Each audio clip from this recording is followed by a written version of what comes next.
اعوذ باللہ من الشیطان اللعین الرجیم بسم اللہ الرحمن الرحیم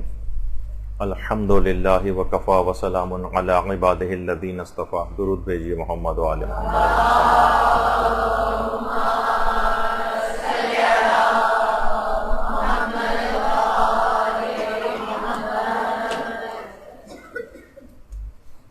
سب سے پہلے تو آپ سب افراد کو دو مبارکبادیں. ایک تو ولادت باسعادت ختمی مرتبت صلی اللہ علیہ وآلہ وسلم. وہاں نیچے سے تیز کریں.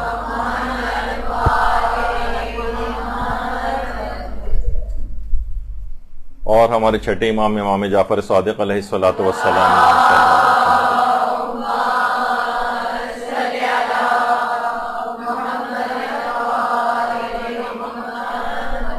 اور یہ دونوں ہی شخصیات علم سے تعلق رکھتی ہیں. ایک شہر علم ہے اور دوسرا فقہ جعفری کے اعتبار سے ہمارے چھٹے امام سے منسوب. پوری فقہ ہماری چھٹے امام سے منسوب ہے اور ان کی دونوں کی ولادت کچھ دن پہلے گزری. تو ایک تو اس کی مبارکباد، اور دوسری ایک چیز یہ ہے کہ اللہ نے آپ کو آج اپنا دوست قرار دے دیا ہے. ایک حدیث کے مطابق کہ جب خدا کسی بندے کو دوست رکھتا ہے یا دوست رکھنا چاہتا ہے تو اس کے دل میں علم کی تڑپ پیدا کر دیتا ہے. کیونکہ ماشاءاللہ اسی علم کی تڑپ کے تحت آپ نے آج مدرسے میں داخلہ لیا ہے. کچھ پرانی طالبات اسی علم کی تڑپ کے تحت دوبارہ آئی ہیں. اچھا، اب علم اور جہالت کے اعتبار سے دو پلڑے ہیں. جتنا پلڑا علم بھاری ہوتا چلا جائے گا اتنا ہی جہالت کا پلڑا ہلکا ہوتا چلا جائے گا. اور دیکھا جائے تو کسی بھی شخص کے پاس دو آپشنز کے علاوہ کوئی تیسرا آپشن ہی نہیں. اور ماشاءاللہ سے آپ نے ایک آپشن اس کے اندر سے خود ہی سلیکٹ کر لیا ہے، اور وہ آپشن ہے طالب علم ہونے کا آپشن، جو کہ بعد میں چل کر عالم یا عالمہ ہونے کا آپشن بنتا ہے. ہمارے پانچویں امام محمد باقر علیہ الصلوۃ والسلام فرماتے ہیں،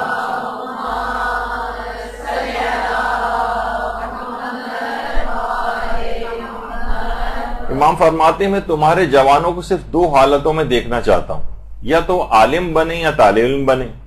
اگر وہ ایسا نہیں کریں گے تو کوتاہی کے مرتکب ہوں گے،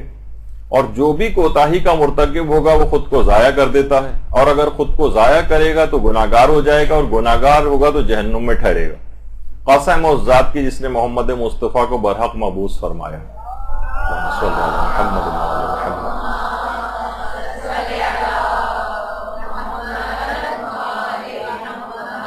یعنی کوئی تیسرا آپشن ہی نہیں ہے آپ کے پاس، یا تو طالب علم بننا ہے، عالم بننا ہے. اور پہلا مرحلہ کیونکہ طالب علم بننے کا ہی ہے، اور بہت سی روایتوں میں تیسری کوئی چیز ہے تو وہ خس و خاشاک، کوڑا و کرکٹ،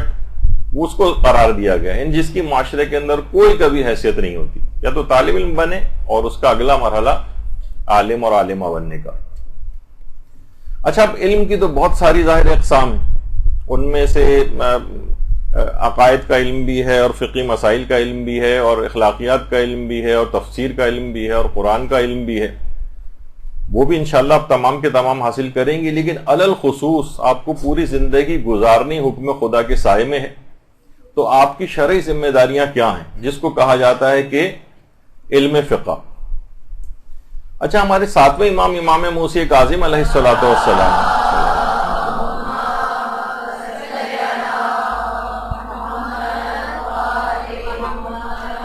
فرماتے ہیں اگر میں شیعہ جوانوں میں سے کسی جوان کو دیکھوں کہ وہ علم فقہ حاصل نہیں کر رہا ہے تو میں اسے تلوار کے ساتھ ماروں. بہت سارے افراد ایسے ہیں کہ جب یہ حدیث سنتے ہیں تو بہت سے لوگ ان پہ بڑا اعتراض کرتے ہیں کہ بھئی یہ کیسے ممکن ہے، کیا امام اس طرح کے الفاظ کہہ سکتے ہیں کہ میں ان کو تلوار کے ساتھ ماروں یا تلوار سے قتل کروں ان کو. یعنی یہ اس معنوں میں مذمتی معنوں میں مذمت، یعنی امام فرماتے ہیں کہ اتنا قبیح ہے یہ والا کام کہ کوئی جوان ہو اور اس کو علم دین سے ناشنا ہو، اسے فقہ مسائل کا علم ہی نہ ہو، اسے پتہ ہی نہ ہو کہ زندگی کیسے میں حکم خدا کے سائے کے اندر گزاروں گا. تو بہت سے لوگ اس پہ اعتراض کرتے ہیں، کہتے ہیں کس کتاب کے اندر لکھا ہوا ہے، تو میزان الحکمہ کے اندر بھی یہ والی حدیث ہے، اور جو ہے وہ بحار الانوار وغیرہ کے اندر بھی حدیث ہے، میزان الحکمہ کے اندر بھی اگر آپ دیکھیں تو میں اس حوالے سے کہ بہت سے لوگ ایک دم سے اعتراض کرتے ہیں کہ نہیں یہ تو ممکن نہیں ہے کہ امام ایسا کہہ سکیں، تو اس کے اندر بھی آپ کو یہ چیز مل جاتی۔ اچھا، دینی تعلیم اور دنیاوی تعلیم کا بھی ایک مسئلہ ہے۔ بہت سے لوگ کہتے ہیں بھائی کون سی تعلیم زیادہ افضل ہے، ہم تو یونیورسٹی کالجز میں بھی جاتے ہیں، تو آیت اللہ ناصر مکارم شیرازی نے اس سلسلے میں فرمایا ہے، بلکہ ایک سوال ان سے پوچھا گیا کہ مدرسہ اور یونیورسٹی میں کس جگہ پڑھنا زیادہ واجب اور ضروری ہے؟ اس بات کے مد نظر کہ بہت سے باصلاحیت جوان جو دینی تعلیم کی طرف رغبت رکھتے ہیں، مدرسہ اور یونیورسٹی میں سے کس طرف جائیں وہ کنفیوژن کا شکار ہوتے ہیں۔ تو آیت اللہ ناصر مکارم شیرازی نے فرمایا موجودہ حالات میں دینی علوم کا حاصل کرنا مقدم ہے، دنیاوی علوم بھی بالکل حاصل کریں، لیکن موجودہ حالات میں دینی علوم کا حاصل کرنا مقدم ہے۔ البتہ ایک گروہ کا یونیورسٹیز وغیرہ میں پڑھنا بھی ضروری ہے تاکہ اسلامی معاشرے کے تمام شعبہ جات اچھی طرح سے چل سکیں، لیکن معاشرے کے اندر کیونکہ اتنی بڑی تعداد آلریڈی دنیاوی تعلیم حاصل کر رہی ہے کہ معاشرے میں کوئی تعطل واقع نہیں ہوگا، لیکن ہم دیکھ رہے ہیں کہ دینی تعلیم کے اعتبار سے معاشرہ بہت زیادہ پیچھے جا رہا ہے، بہت کم لوگ اس کی طرف رغبت کر رہے ہیں، تو اس وجہ سے ان کا یہ فتویٰ آیا کہ اس موجودہ حالات میں زیادہ اہمیت اس بات کی۔ تو اگر کوئی شخص دنیاوی تعلیم کے لیے مختلف یونیورسٹیز اور کالجز میں جاتا بھی ہے تب بھی اس کے لیے الگ سے دینی تعلیم کو حاصل کرنا مقدم ہے، مقدم۔ اچھا، اب علم حاصل کرنے کے لیے دیکھیے عام طور پر کیا ہوتا ہے کہ لائبریریز وغیرہ میں جایا جاتا ہے، کتاب خانوں کے اندر جایا جاتا ہے، لائبریریز ہیں، کتاب خانے ہیں۔ اچھا، خواتین کے لیے عام طور پر لائبریریز کے اندر جانے کے مواقع ہمارے ملک کے اندر کم ہیں، ایران کے اندر ہیں، کچھ اور ملکوں کے اندر ہیں، لیکن عام طور پر خواتین ہمارے ہاں یہ آپشنز ان کے پاس نہیں ہے لائبریری، تو ان کو گھر میں ہی علم حاصل کرنا ہے۔ اچھا، اب دیکھیے جو شیطان ہے نا اس نے گھروں کو نشانہ بنانا شروع کیا۔ اچھا، ماں کی گود سب سے پہلا مدرسہ ہے، اس کو خراب کرنے کے لیے کیا اس نے کام کیا کہ ماؤں کو بے تربیت، یعنی مائیں عام طور پر کہاں ان کی تربیت ہوئی کہ ان کو کیسے تربیت کرنی ہے، تربیت کے اسلامی اصول کیا ہیں، کس طریقے سے ان کو بچوں کو تربیت کرتے ہوئے۔ اچھا، بچوں کی تربیت میں بھی جسمانی تربیت ہے اور دینی تربیت ہے اور ان کی نفسیاتی تربیت ہے اور ان کی مذہبی تربیت ہے اور ان کی علمی تربیت ہے، کتنی ساری تربیت کی اقسام ہیں، تو ماؤں کو اس سے جاہل کر دیا۔ تو شیطان نے پہلا کام یہ کیا کہ پہلا جو مدرسہ تھا ماں کی گود اس کو خراب کر دیا، علم دین سے بے بہرہ مائیں ہیں۔ اچھا، دوسری جو جگہ تھی علم دین کی جہاں پر اس کو علم حاصل ہوتا وہ تھا گھر، وہاں پر اس شیطان نے ایسے اقدامات کیے کہ فرشتے وہاں سے چلے جاتے ہیں اور شیاطین گھروں کے اندر ڈیرے ڈال لیتے ہیں۔ آقا محسن قرتی بڑی اچھی بات کہتے ہیں، ایران کے کتنے مشہور علماء میں سے گزرے ہیں اور تقریباً 15,000 سے زائد گھنٹے ایران ٹی وی کے اوپر خطاب بھی کر چکے ہیں۔ تو وہ فرماتے تھے کہ عورتوں میں فعالیت اتنی زیادہ ہوتی ہے، عورتیں اتنی زیادہ فعال ہیں، وہ ازرائے مذاق کی بات اکثر اپنی تقریروں میں کہتے ہیں کہ عورتوں کو دین دے دو ورنہ یہ خود بنا لیں گی، یعنی کہ اتنی فعالیت ہے ان کے اندر اور استعداد ہے۔ تو گھروں میں لڑائی جھگڑے اس نے شیطان نے کروانے شروع کر دیے، ساس بہو کے جھگڑے ہیں، ماں بیٹی کے جھگڑے ہیں، بہن بھائی کے جھگڑے ہیں، بہت سارے جھگڑے اس طرح سے، اور شوہر و بیوی کے جھگڑے۔ تو ان جھگڑوں سے کیا ہوتا ہے کہ نور علم بجھ جاتا ہے، نور علم بجھ جاتا ہے اگر گھروں میں لڑائی جھگڑے شروع ہو جائیں۔ آیت اللہ فاطمی نیا ماشاءاللہ سے موجودہ علماء میں سے اور اخلاقیات کے بہت درس ان کے آتے ہیں ایران ٹی وی سے، وہ فرماتے ہیں گھروں میں جو یہ لڑائی جھگڑے بد اخلاقیاں ہوتی ہیں، غصہ ہوتا ہے، دل توڑنے والی باتیں ہوتی ہیں، اور ان سے کیا ہوتا ہے کہ فرشتوں کی آمد و رفت ختم ہو جاتی ہے گھروں میں۔ اچھا، جہاں فرشتے آمد و رفت رکھتے ہیں وہ گھر جنت کا نمونہ بنا رہتا ہے، علم بھی وہاں پر حاصل ہوتا ہے، علم فروغ پاتا ہے۔ اب وہ فرماتے ہیں ایسا کیا کریں کہ فرشتے اس گھر کے اندر آتے رہیں اور واپس نہ جائیں اور شیاطین وہاں سے راہ فرار اختیار کریں، تاکہ وہ گھر کے اندر ایک ماحول اور فضا سازگار رہے، جو آج ہمارے درس کا موضوع بھی ہے، کہ گھر کے اندر ایسی سازگار فضا اور ماحول کیسے تیار کریں۔ کوئی ہو نیچے تو تھوڑی سی آواز کو ہلکا کروائیں، بہت گونج رہی ہے، سیٹی ہو رہی ہے۔ تو گھر کا ماحول سازگار کیسے بنائیں، فرشتے آئیں اور واپس نہ جائیں۔ تو 7-8 کام انہوں نے بتائیں، یہ اگر آپ گھروں میں شروع کر دیں، یہ بہت اہم ہے، یہ اگر گھروں کے اندر شروع کر دیے جائیں تو بہت بہترین طریقے سے گھر کے اندر ایک ماحول اور سازگار فضا علم کے سلسلے میں پیدا ہو جائے گی، جس کے اندر سب سے پہلی چیز انہوں نے بتائی کہ گھر کے اندر کوشش یہ کریں کہ حدیث قصہ کی تلاوت کریں، روزانہ تلاوت کریں، کیونکہ روایتوں میں بھی یہ بات آئی ہے کہ جس گھر میں بھی حدیث قصہ کی، جس محفل میں بھی تلاوت ہوتی، وہاں پر برکتوں کا نزول شروع ہو جاتا ہے، فرشتے وہاں پر نازل ہونے لگتے ہیں، اور جہاں فرشتے نازل ہونے لگیں پھر اس گھر کے اندر علمی اعتبار سے ایک فضا سازگار ہونے لگتی۔ ہمارے آیت اللہ بزرگ تہرانی گزرے ہیں، رجال کے بہت بڑے عالم اور ماہر، اور وہ یہ فرماتے تھے کہ حدیث کی قصہ انتہائی عظیم الشان ہے، اور علماء اس کی بہت زیادہ سفارش کرتے ہیں، حتیٰ کہ بچوں کو اور بڑوں کو بھی اس بات کی تاکید کرتے ہیں کہ حدیث قصہ ان کو حفظ ہونی چاہیے، حفظ۔ کوشش یہ کریں کہ آپ کو حدیث قصہ زبانی یاد ہو۔ عام طور پر ہم دیکھتے ہیں کہ مجالس و محافل کے اندر کتاب ہاتھ میں لے کے عام طور پر حدیث قصہ پڑھی جاتی، لیکن نہیں، اس سے آگے کا ایک مرحلہ ہونا چاہیے کہ حدیث قصہ دماغ کے اندر حفظ ہو جائے۔ اس کے بڑے عجیب و غریب اثرات ہیں، یہ جس جگہ بھی موجود ہوتی ہے حدیث قصہ، یا میرے خیال ہے کسی نے بھی آواز کم نہیں کی ہے نا، تو حدیث قصہ جس جگہ بھی موجود ہوتی ہے وہاں فرشتوں کی آمد و رفت ہوتی، جہاں پر بھی اس کی تلاوت ہوتی۔ اب دماغ میں اگر کسی کے ہے تو انشاءاللہ ملائکہ کی اس کے دماغ کے اوپر ملائکہ نزول کریں گے۔ تو بچے اور بڑے سب کو حفظ ہونی چاہیے۔ ماشاءاللہ سے ہمارے مدرسۃ القائم کے جو سرپرست اعلیٰ ہیں مولانا غلام علی وزیری صاحب قبلہ، ان کو زبانی حدیث قصہ، کسی بھی جگہ جاتے ہیں مولانا زبانی حدیث قصہ پڑھتے ہیں، تو بہت لوگ متاثر بھی ہوتے ہیں، بڑے ان کو عزت و احترام کی اس سے دیکھا جاتا ہے۔ آج کل مولانا علیل ہیں، ان کے لیے دعا کریں گے پروردگار عالم جلد سے جلد ان کو شفائے کاملہ عطا فرمائے۔ اچھا، اب یہ خود بھی تلاوت کرنی چاہیے، یعنی اگر آپ کو، اور زیادہ تر کوشش یہ کرنی چاہیے کہ اگر یہ ممکن ہو سکے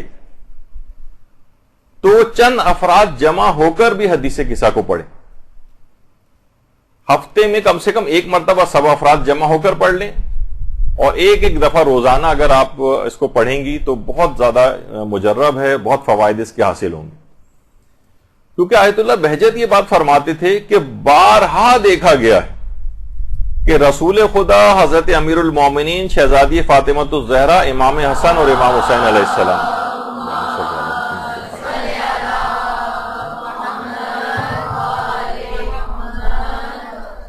فرماتے ہیں بارہا یہ دیکھا گیا ہے کہ یہ افراد معصومین علیہ السلام یہ مجالس قصہ میں اور مجالس توسل میں حاضر ہوتے ہیں۔ سوچیں جس گھر کے اندر تلاوت ہو رہی ہے حدیث قصہ کی اور وہاں یہ معصومین ہستیاں تشریف لائیں تو وہ جگہ مسلسل ملائکہ کی آمد و رفت اس جگہ پہ ہوگی، اور ان جیسی عظیم شخصیات وہاں پر آئیں گی۔ یہ خود آیت اللہ بہجت در محضر آیت اللہ بہجت جو کتاب ہے اس کے اندر آیت اللہ بہجت نے یہ والی بات کہی، تو کتنی بابرکت وہ جگہ ہو جائے گی۔ اور اسی طرح سے جو بڑے بڑے ہمارے علماء اور عرفاء گزرے ہیں، ان کے بھی جو استاد تھے آیت اللہ علی آقا قاضی، یہ ایک چیز اور فرماتے تھے کہ اس کے اندر اگر ایک چیز کا اضافہ کر لیا جائے کہ جس وقت حدیث قصہ پڑھی جائے تو ایک عجیب ایک نورانی اسی ایک فضا ہو جاتی ہے اس وقت کہ اگر اس جگہ پر عود جلائی جائے، عود ایک خوشبو جو ہے وہ حدیث قصہ پڑھے جاتے وقت جلائی جائے، اس کی خوشبو آئے۔ اور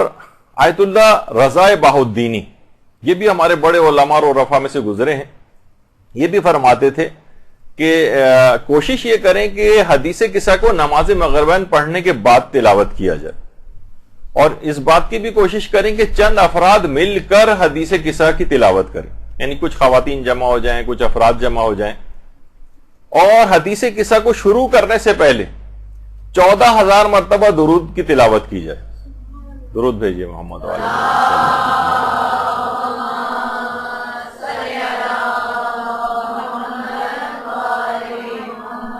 اور اس کے بعد وہ فرماتے تھے اس کی اثر پذیری اور بڑھ جائے گی اگر اس کے بعد حاضرین محفل کو کھانا اور طعام بھی کھلایا جائے. یعنی کچھ آداب ہوتے ہیں کسی بھی چیز کے، کچھ اثر پذیری کی چیزیں ہوتی ہیں ایسی کہ جو اس کے ساتھ ایڈ ہونی چاہیے. تو جہاں بھی ایسی محفلیں ہوتی ہیں، روایات میں ہے کہ فرشتے آسمانوں سے اس محفل کے اندر شرکت کرنے کے لیے تشریف لاتے ہیں. تو جب یہ فرشتے آسمانوں میں واپس جاتے ہیں تو آسمانوں پر پہلے سے موجود فرشتے کہتے ہیں کہ تم کون سی جگہ سے ہو کر آئے ہو کہ ایسی فرحت انگیز خوشبو تمہارے پاس سے آ رہی ہے جو اس سے پہلے کبھی ہم نے نہیں سونگی. تم ہمیں بھی اس جگہ پر لے چلو تاکہ ہم بھی اس خوشبو سے بہرہ مند ہو سکیں. تو آپ دیکھیے کہ واقعتاً ایک ایسی اس جگہ کے اوپر ایسی روحانیت اور معنویت پیدا ہو جائے گی کہ جہاں پر تو آیت اللہ فاطمی نے یہ فرماتے ہیں کہ حدیث قصہ کی تلاوت اگر گھروں میں کی جائے تو وہاں پر مسلسل ملائکہ کا نزول ہوگا اور شیاطین وہاں سے راہ فرار اختیار کریں گے. اب وہ گھر بہت ساری چیزیں ناچاقیوں اور جھگڑوں اور اس سے بھی محفوظ ہو جائے گا کیونکہ شیاطین فرار اختیار کر گئے. ملائکہ کی مسلسل آمد و رفت ہوگی، بلکہ معصومین کی آمد و رفت بھی متوقع ہے. تو اس لحاظ سے گھر ایک عجیب ایک روحانیت اور معنویت کا ایک نمونہ بنے گا، اور خود بخود گھر کے اندر ایک ماحول اور فضا سازگار ہوگی علم دین کے لیے. ورنہ جس جگہ بھی لڑائی جھگڑے فساد دنگے تہمتیں غیبتیں اور یہ سب کچھ ہوتی ہیں وہاں سے علم کو بجھ جانا پڑتا ہے، علم دین کے اس چراغ کو، اس نور کو وہاں سے رخصت ہونا پڑتا ہے. تو اب دیکھیے یعنی کون سی ہستیاں تشریف لائیں گی. مثلا پیغمبر اسلام روایات اس لحاظ سے جو ہم علماء نے بیان کیا کہ ایسی جگہوں کے اوپر بارہا دیکھا گیا کہ پیغمبر اسلام جو کہ خود مدینہ العلم ہے، یعنی شہر علم، جس جگہ پہ شہر علم آتے ہوں، اللہ اکبر کیا اس جگہ کا کہنا، اور باب مدینہ العلم بھی جہاں پر آتا ہو اس جگہ کا کیا کہنا، اور پانچویں اور چھٹے امام جو کہ خود علوم سے کتنے زیادہ وابستہ ہیں، علوم کو شگافتہ کرنے والا، باقر کہائی اس وجہ سے ان کو جاتا ہے، اور چھٹے امام ہمارے. تو بہرحال کتنی برکتیں اس جگہ پر آئیں گی اور علم کے لیے بہت سازگار ماحول ہو جائے گا. اچھا، اب بڑی ایک افسوسناک بات یہ ہے، اس کو پریکٹس میں آنا چاہیے، اور جو زائرین عام طور پر جاتے ہیں ان کو بھی یہ چیز بتانی چاہیے کہ دیکھیں لوگ ان تمام بزرگ ہستیوں کی قبور کے اوپر جاتے ہیں اور دنیا جہان کی دعائیں مانگ کر آتے ہیں، لیکن شہر علم کی جب قبر کے اوپر جاتے ہیں وہاں پر کوئی علم کے لیے حصول کے لیے دعا نہیں مانگتا. لوگ باب مدینہ العلم کے روضے کے اوپر جاتے ہیں، دنیا جہان کی دعائیں مانگیں گے لیکن علم کی کوئی دعا نہیں مانگتا کہ پروردگار ہمیں علم دین سے سرفراز فرما، ہمیں علم معرفت اپنی عطا فرما. یعنی اس طرف نگاہ ہی نہیں. بس زیادہ تر وہی بس چھوٹی دعائیں ہوتی ہیں کہ شادی ہو جائے اور روزگار میں برکت آ جائے اور اولاد ایسی ہو جائے وغیرہ، اس طرح سے، بس اس کے علاوہ عام طور پر نہیں دیکھا جاتا. اسی طریقے سے ہمارے پانچویں اور چھٹے امام کی قبور کے اوپر بھی لوگ جاتے ہیں، وہاں دنیا جہان کی دعائیں مانگتے ہیں، لیکن علم جو براہ راست ان ہستیوں کی نمایاں ترین خصوصیت ہے اس کا واسطہ دے کر کبھی علم طلب نہیں کیا جاتا. یہ ایک بہت بڑا المیہ ہے، اس کو بہتر کرنے کی کوشش کرنی چاہیے اور لوگوں کو بھی بتانا چاہیے. یہی وجہ ہے کہ آیت اللہ بہجت کہتے تھے کہ حدیث قصہ ایک معجزہ ہے اور اس کے بے شمار فوائد ذکر ہوئے، بے شمار فوائد. باقاعدہ اگر آپ دیکھیں تو ایک کتاب لکھی گئی جو آقا سید حجت موحد ابتہی کی کتاب، یہ آقا سید حجت موحد ابتہی ہیں. انہوں نے کتاب لکھی ہے نہضت فاطمیہ شماس کرامات فاطمۃ الزہرا سلام اللہ علیہ. اللہم صلی علی محمد.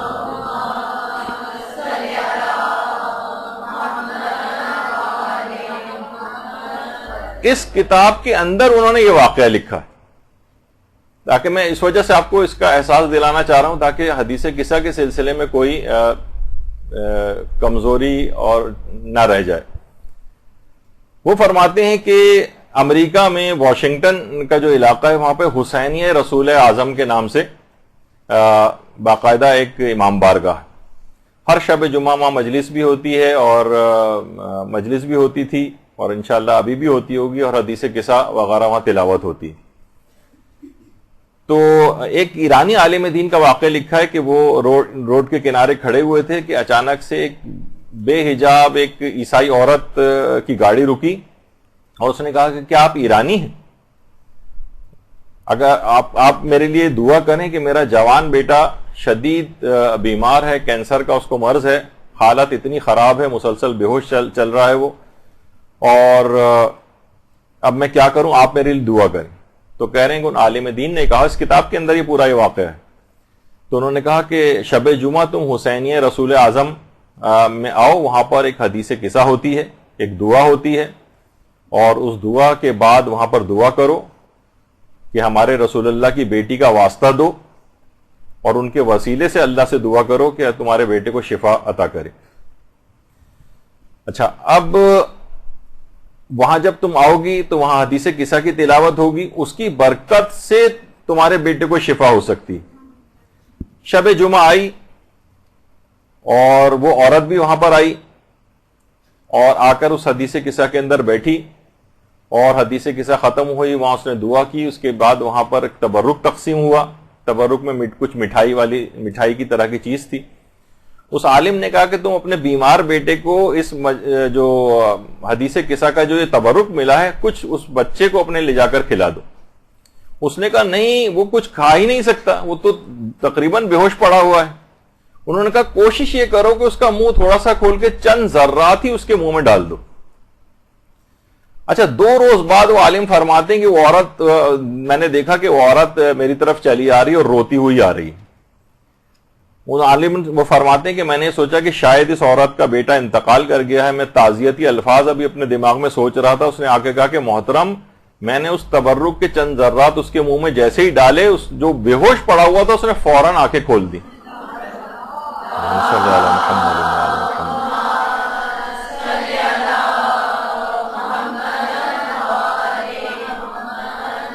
ڈاکٹرز بھی حیران اور پریشان ہو گئے اور ان کی سمجھ میں نہیں آیا، باقاعدہ ڈاکٹرز کا بورڈ بیٹھا کہ یہ تو اس کی طرف سے بالکل مایوسی تھی، تو یہ ایک دم سے ہوش میں کیسے آ گیا؟ تو ڈاکٹرز نے بھی یہ بات کہی کہ ہمیں یہ لگتا ہے یہ ہے کہ اس کو حضرت مسیح نے شفا عطا کی۔ اچھا، اب اس عورت نے کہا کہ نہیں، اس نے سارا واقعہ سنا ہے کہ میں حسینیہ رسول اعظم وہاں پر گئی تھی اور وہاں مسلمانوں کی بیٹی کے ذکر کے حوالے سے ایک دعا پڑھی گئی تھی، میں نے اس کے اندر شرکت کی تھی، وہاں دعا کے بعد کچھ تبرک وغیرہ کے طور پر کچھ چیز تقسیم ہوئی، میں نے اس کے کچھ ذرات اس کے منہ میں جیسے ہی ڈالے ویسے ہی اس نے اپنی آنکھیں کھول دی۔ اس کے بعد بیٹا اس کا مسلسل صحت یابی کی طرف گامزن ہوا، اور اس دوران پابندی کے ساتھ وہ عورت پورے حجاب کے ساتھ حسینیہ رسول اعظم آتی رہی، حدیث قصہ کے اندر شریک ہوتی رہی۔ وہ خود کہتی ہے کہ میں 20 سال پہلے اپنے شوہر کے ساتھ ایک مرتبہ ایران گئی تھی، اس وقت یہ بچہ میرے پیٹ میں تھا، اور اس کے بعد میرے شوہر کا انتقال ہو گیا تو امریکہ واپس آ گئی۔ اس دوران کسی بھی عالم کی تبلیغ کا مجھ پر اتنا اثر نہیں ہوا کہ میں مسلمان ہو جاتی، لیکن اس حدیث قصہ کی برکت سے اور اس تبرک کے ذریعے جو مجھے ہدایت ملی ہے، میں اپنے مسلمان ہونے کا اعلان کرتی ہوں۔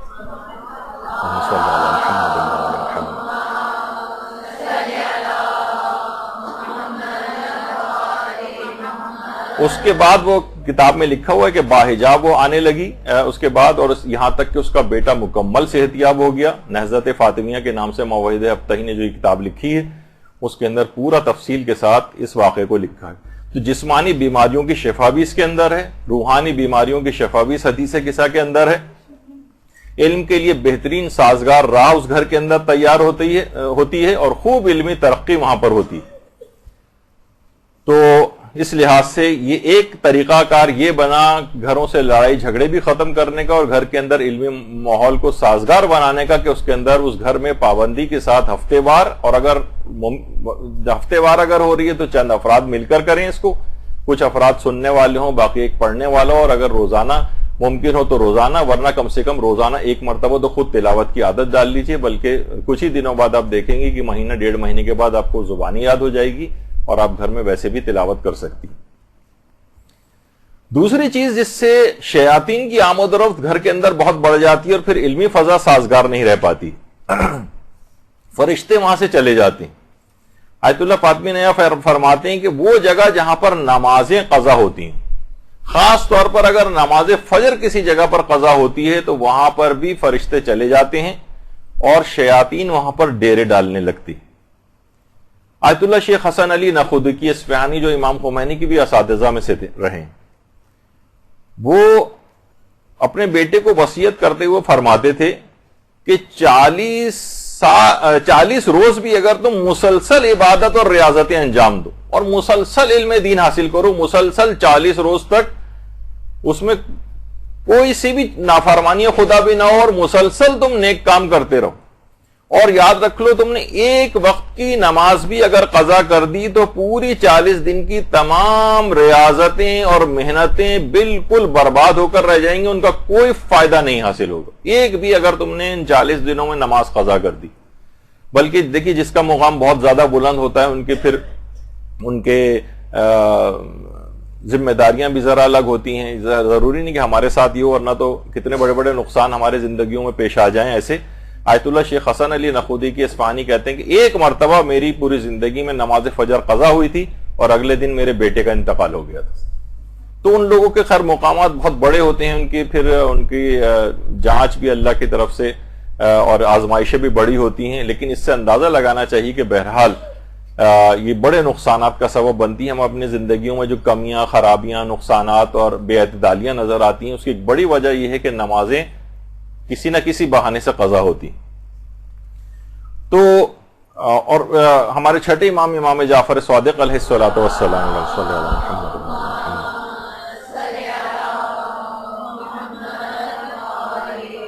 انہوں نے رزق کی پریشانیوں میں سے اور بے برکتیوں میں سے ایک بہت بڑی وجہ نمازوں کو قضا کرنا بھی ارشاد فرمائی، یعنی گھروں کے اندر جو رزق کے حوالے سے پریشانیاں ہیں اس کی ایک بڑی وجہ نمازوں کا قضا ہونا ہے۔ تو دیکھیے علم بھی بہرحال ایک روحانی رزق ہے، تو وہ بھی تنگ ہو جاتا ہے، یعنی رزق میں جب تنگی آتی ہے تو مالی رزق بھی تنگ ہوتا ہے جو دنیاوی اعتبار سے رزق ہے، اور دوسرا معنوی رزق جو کہ علم کہلاتا ہے یہ بھی تنگ ہو جاتا ہے،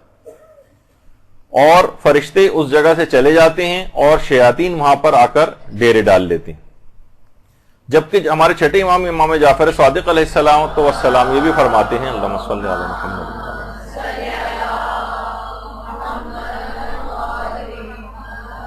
کہ جب بھی کوئی شخص نماز کے لیے کھڑا ہوتا تو اس جگہ سے جہاں وہ نماز کے لیے کھڑا ہوا ہے وہاں سے لے کر آسمانوں تک فرشتوں کی اتنی بڑی بڑی قطاریں آ جاتی ہیں وہاں پر کہ زمین سے آسمان تک فرشتے اس جگہ کا احاطہ کر لیتے ہیں۔ تو سوچیے کہ جو گھروں کے اندر نمازیں ادا ہو رہی ہیں مختلف اوقات کے اندر، گھر میں کوئی افراد ایسے نہیں ہیں، کیونکہ دیکھیے بعض اوقات یہ بھی ہوتا ہے کہ گھر میں 2-4 افراد نمازیں پڑھ رہے ہیں لیکن کچھ افراد ایسے بھی جو نمازیں قضا کر رہے ہیں، تو اس جگہ بھی نحوست آنے لگتی ہے۔ جیسے کہا جاتا ہے نا کہ مثلا اگر ایک بھی سڑی ہوئی مچھلی کمرے کے اندر موجود ہے تو آپ لاکھ عطر کی بوتلیں پورے کمرے کے اندر خالی کر دیں، لیکن ایک سڑی ہوئی مچھلی کی بو جو ہے ان تمام عطر کی خوشبوؤں کے اوپر حاوی ہو جاتی ہے۔ تو بہرحال کوشش یہ کرنی چاہیے گھر میں کوئی بے نمازی نہ رہنے پائے، ورنہ یہ بہت بے برکتی کا سبب ہوگا۔ تو اور جب نمازوں کے لیے کھڑے ہوتے ہیں تو ملائکہ کی مسلسل آمد و رفت، کہا جائے جہاں سے کھڑا ہوا ہے وہاں سے لے کر آسمانوں تک ملائکہ احاطہ کر لیتے ہیں۔ تو اس لحاظ سے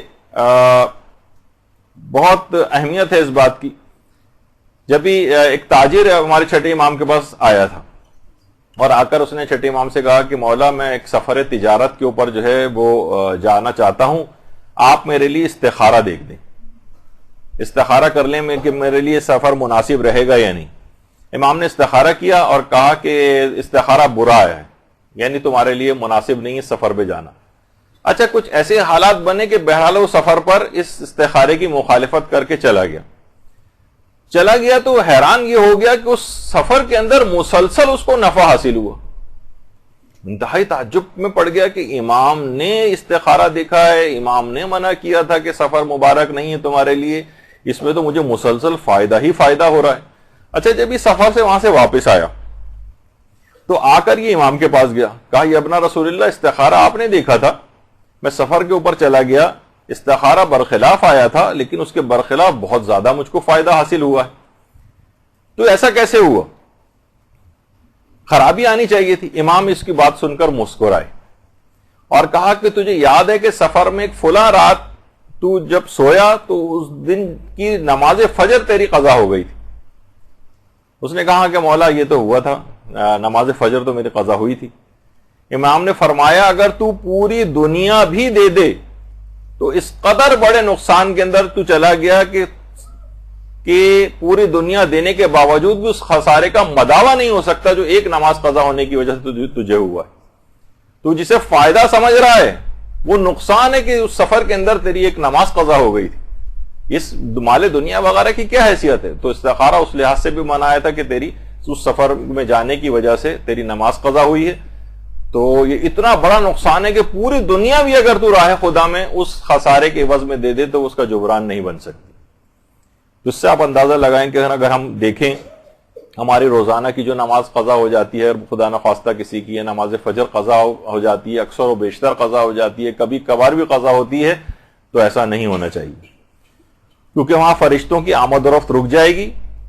آمد و رفت رکے گی تو پھر علم دین وہاں پر وہ فضا سازگار نہیں ہوگی. وہ ملائکہ کے نزول کا مسلسل وہاں پر ہونا وہ سازگار بناتا ہے علمی ماحول کو. جب یہ آیت اللہ فاطمی نے یہ فرماتے ہیں کہ اس گھر کے اندر نماز کوئی قضا نہیں ہونا چاہیے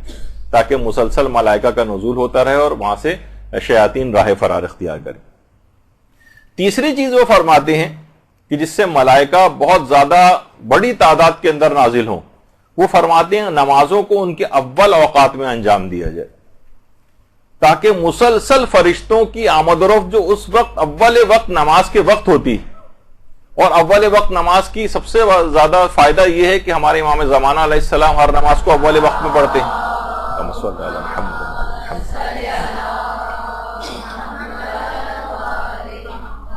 تو تمام وہ افراد جو اول وقت نماز پڑھتے ہیں ان کی نماز امام زمانہ کی نماز کے ساتھ اوپر آسمانوں کی طرف بلند ہوتی ہے، یعنی بارگاہ خداوندی میں پہنچتی ہے. تو امام زمانہ کی اس نماز کی برکت سے ان تمام افراد کی نماز بھی قبول ہو جاتی ہے جو ان کے نماز کے ساتھ بارگاہ خداوندی میں پہنچتی ہے. تو اس لحاظ سے بھی اگر آپ اندازہ لگائیں، ہمارے علماء کی سیرت بھی دیکھیں، باب پائے آفتاب کے نام سے اس کی پہلی جلد کے اندر جو امام خمینی کی سیرت پر لکھی گئی ہے کتاب، اس کے اندر امام خمینی کی جو بہو تھیں خانم طباطبائی، وہ فرماتی ہیں کہ امام خمینی اکثر ہمارے چھٹے امام کی اس حدیث کے متعلق بات بیان کرتے تھے کہ جو شخص بھی نماز کو سبک سمجھتا ہے، حقیر سمجھتا ہے، اس کو ہماری شفاعت نہیں ملے گی. تو میں ان سے پوچھتی تھی کہ شاید امام معصوم کا مراد یہ ہو کہ سبک سمجھنے سے مراد نماز کے کہ کبھی پڑھ لی کبھی نہیں پڑھی، یعنی لوگوں کی اکثر نمازیں جو قضا ہو جاتی ہیں. تو امام خمینی ہم سے فرماتے تھے کہ نہیں، ایسا نہیں ہے. اگر ایسا ہوتا تو یہ تو فعل حرام ہے، یہ تو گناہ ہے، تو خلاف شریعت اسلام ہے اگر نمازیں کوئی قضا کر رہا ہے. یہاں امام کا مقصد اور منظور نظر یہ والی بات ہے کہ نمازوں کو اول اوقات میں انسان ادا نہ کرے اور دوسرے کاموں کو ترجیح دے نماز پڑھنے سے پہلے. ابھی یہ کام کر لوں، ابھی یہ کام کر لوں، اور نمازوں کو تاخیر میں ڈالے. امام نے فرمایا اس کو ہماری شفاعت نہیں ملے گی کہ جو کہ نمازوں کو سبک سمجھتا ہے. تو امام خمینی فرماتے ہیں سبک سمجھنے سے مراد نمازیں قضا کرنا نہیں، یہ تو بہت ہی بڑا گناہ ہے، تو خلاف اسلام بات ہو جائے گی. یہاں مراد یہ ہے کہ نمازوں کو اول اوقات میں ادا نہ کرے اور دیگر کاموں کو مقدم کرے کہ پہلے یہ کر لوں وہ کر لوں پھر نماز پڑھوں گا. تو انسان اس وجہ سے انہوں نے بات بیان فرمائی کہ دوسرے کاموں پر فوقیت نہیں دینی چاہیے اور اول اوقات میں نمازوں کو ادا کرنا چاہیے. یہی وجہ ہے کہ امام خمینی کے جو شاگرد تھے اس میں آغا خلخالی وہ فرماتے ہیں کہ امام خمینی اول وقت میں نماز پڑھنے کے بہت ہی زیادہ حساس تھے اس معاملے میں. اگر کوئی طالب علم کے درس میں شرکت کرتا تھا اور نماز کو دیر سے پڑھتا تھا تو بہت ناراض ہوتے تھے، اور نماز کے بارے میں ان کی اتنی شدید توجہ کے نتیجے میں بھی کوشش کرتا تھا کہ نمازوں کو اول وقت میں انجام دوں اور پھر اس کے بعد ان کے درس میں شریک ہوں. تو علماء کی سیرت میں بھی اس لحاظ سے یہ بات ملتی ہے. تو ہر نماز کو اول اوقات میں انجام دیں، اور اس میں اتنی بڑی تعداد کے اندر فرشتے وہاں پر نازل ہوتے ہیں جس سے گھر کا ماحول ایک سازگار رہے گا اور نہ وہاں لڑائی جھگڑے ہوں گے اور نہ ہی وہاں پر ایسی فضا تیار ہوگی جس کے نتیجے میں آپ علم دین حاصل نہ کر سکیں۔ پھر فرماتے ہیں چوتھی چیز یہ ہے کہ اس گھر میں کوشش یہ کریں کہ نجاسات موجود نہ ہوں۔ عام طور پر، اب میں اس کی اتنی تفصیل میں تو نہیں جاؤں گا، لیکن عام طور پر جو بچوں اور چھوٹے بچوں والے جو گھر ہوتے ہیں اس میں کسی جگہ بستر ہیں وہ پیشابوں سے جو ہے وہ بھرے ہوئے ہیں، مثلا اسی کے اوپر چادریں تبدیل کر کر کے، بہرحال وہ اس کے اندر نجاستیں موجود تو رہتی ہیں، اور مثلا پاکی ناپاکی کا وہ اس طریقہ کار ان کو نہیں پتا ہوتا لوگوں کو کہ مثلا پیشاب اگر کسی بچے کا زمین پر پڑا ہوا ہے تو اس کو کیسے پاک کیا جاتا ہے۔ بہت ہوا تو وہ ماسی وغیرہ آتی ہے، وہ پوچا وغیرہ لگا کے بلکہ اس کو اور پھیلا دیتی ہے اس نجاست کو، کیونکہ خاص طریقہ کار ہوتا ہے اس کا کہ نجاست کو کیسے پاک کیا جائے، کر پانی سے کیسے پاک کرنے کا طریقہ ہے، قلیل پانی سے پاک کرنے کا کیسے طریقہ ہے، کارپیٹ اگر نجس ہو گیا تو اس کو پاک کرنے کا کیا طریقہ ہے، عام طور پر خواتین کو نہیں پتا ہوتا۔ تو عام طور پر گھر عموماً نجاستوں سے بھرے ہوتے ہیں۔ ہماری ایک دفعہ موضوع پہ گفتگو ہوئی تھی خوابوں کی حقیقت پہ، ان کی تعبیر کیا ہوتی، تو علماء یہ فرماتے کہ عام طور پر وہ گھر جہاں پر نجاستیں ہوتی ہیں وہاں پر خواب پریشان لوگوں کو آتے ہیں، یعنی ایسے خواب آتے ہیں کہ جن کی کوئی حقیقت نہیں ہوتی، جو بالکل کوئی تعبیر نہیں ہوتی، عجیب بے ڈھنگے قسم کے خواب ہم دیکھتے ہیں۔ علماء کے خواب، امام کو خواب میں دیکھ رہے ہیں، معصومین کو خواب میں دیکھ رہے ہیں، ان سے سوال و جواب کر رہے ہیں، ان سے بات چیت کر رہے ہیں، کتنے خواب رویائے صادقہ جن کو کہا جاتا ہے۔ لیکن ہم دیکھتے ہیں کہ ہمیں جو خواب آتے ہیں عجیب بے ڈھنگے اوٹ پٹانگ ٹائپ کے خواب ہوتے ہیں، وہ اسی وجہ سے ہوتے ہیں کہ وہ ان کی کوئی گھروں کے اندر اس طرح کی نجاستیں بہت ہیں، اپنی جو کمیاں ہیں ذاتی نجاستیں، گناہوں کی نجاستیں، اس کے علاوہ یہ طبعی طور پر جو نجاستیں ہیں، فزیکل نجاستیں، وہ بھی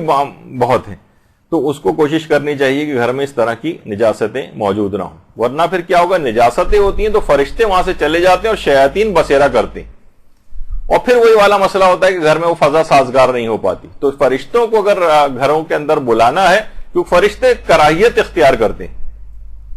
فرشتے کراہیت کرتے ہیں کہ جس جگہ پر نجاستیں موجود ہوتی، تو کوشش یہ کرنی چاہیے کہ گھروں کو ان نجاستوں سے پاک کیا جائے۔ پھر فرماتے ہیں پانچویں چیز یہ کہ فرماتے ہیں جس گھر میں بھی چیخو پکار بہت ہوتی اور بلند آواز سے بات چیت ہوتی، وہاں سے بھی فرشتے چلے جاتے ہیں اور شیاطین وہاں پر آ کر بسیرا کرنے لگتے ہیں۔ دیکھیے، آواز کو بلند کرنا اور چیخنا، یہ ایک لحاظ سے نظر یہ آ رہا ہے کہ قومی مزاج بن گیا ہے۔ آپ دیکھتے ہیں ٹی وی ٹاک شوز، اس میں مختلف اینکرز، خاص طور پر خواتین اینکرز جو ہیں، چیخ چیخ کے باتیں کرنا، جو مہمان ہیں ان کا چیخ چلا کر اپنے موقف کا اظہار کرنا، نیوز کاسٹر بھی بلکہ اپنی آوازوں کو بلند کر کر کے خبریں پڑھنا، حتیٰ کہ جو تجربے کار قسم کی اور بڑے سینئر تجزیہ کار وغیرہ ہوتے ہیں وہ بھی غصے سے چیخ چیخ کر باتیں کرتے ہیں ٹی وی پر۔ حتیٰ کہ ہم دیکھتے ہیں کہ بچے جو ہیں اپنے والدین سے چیخ چیخ کر باتیں کرتے ہیں، یعنی آواز کو بلند کرنا۔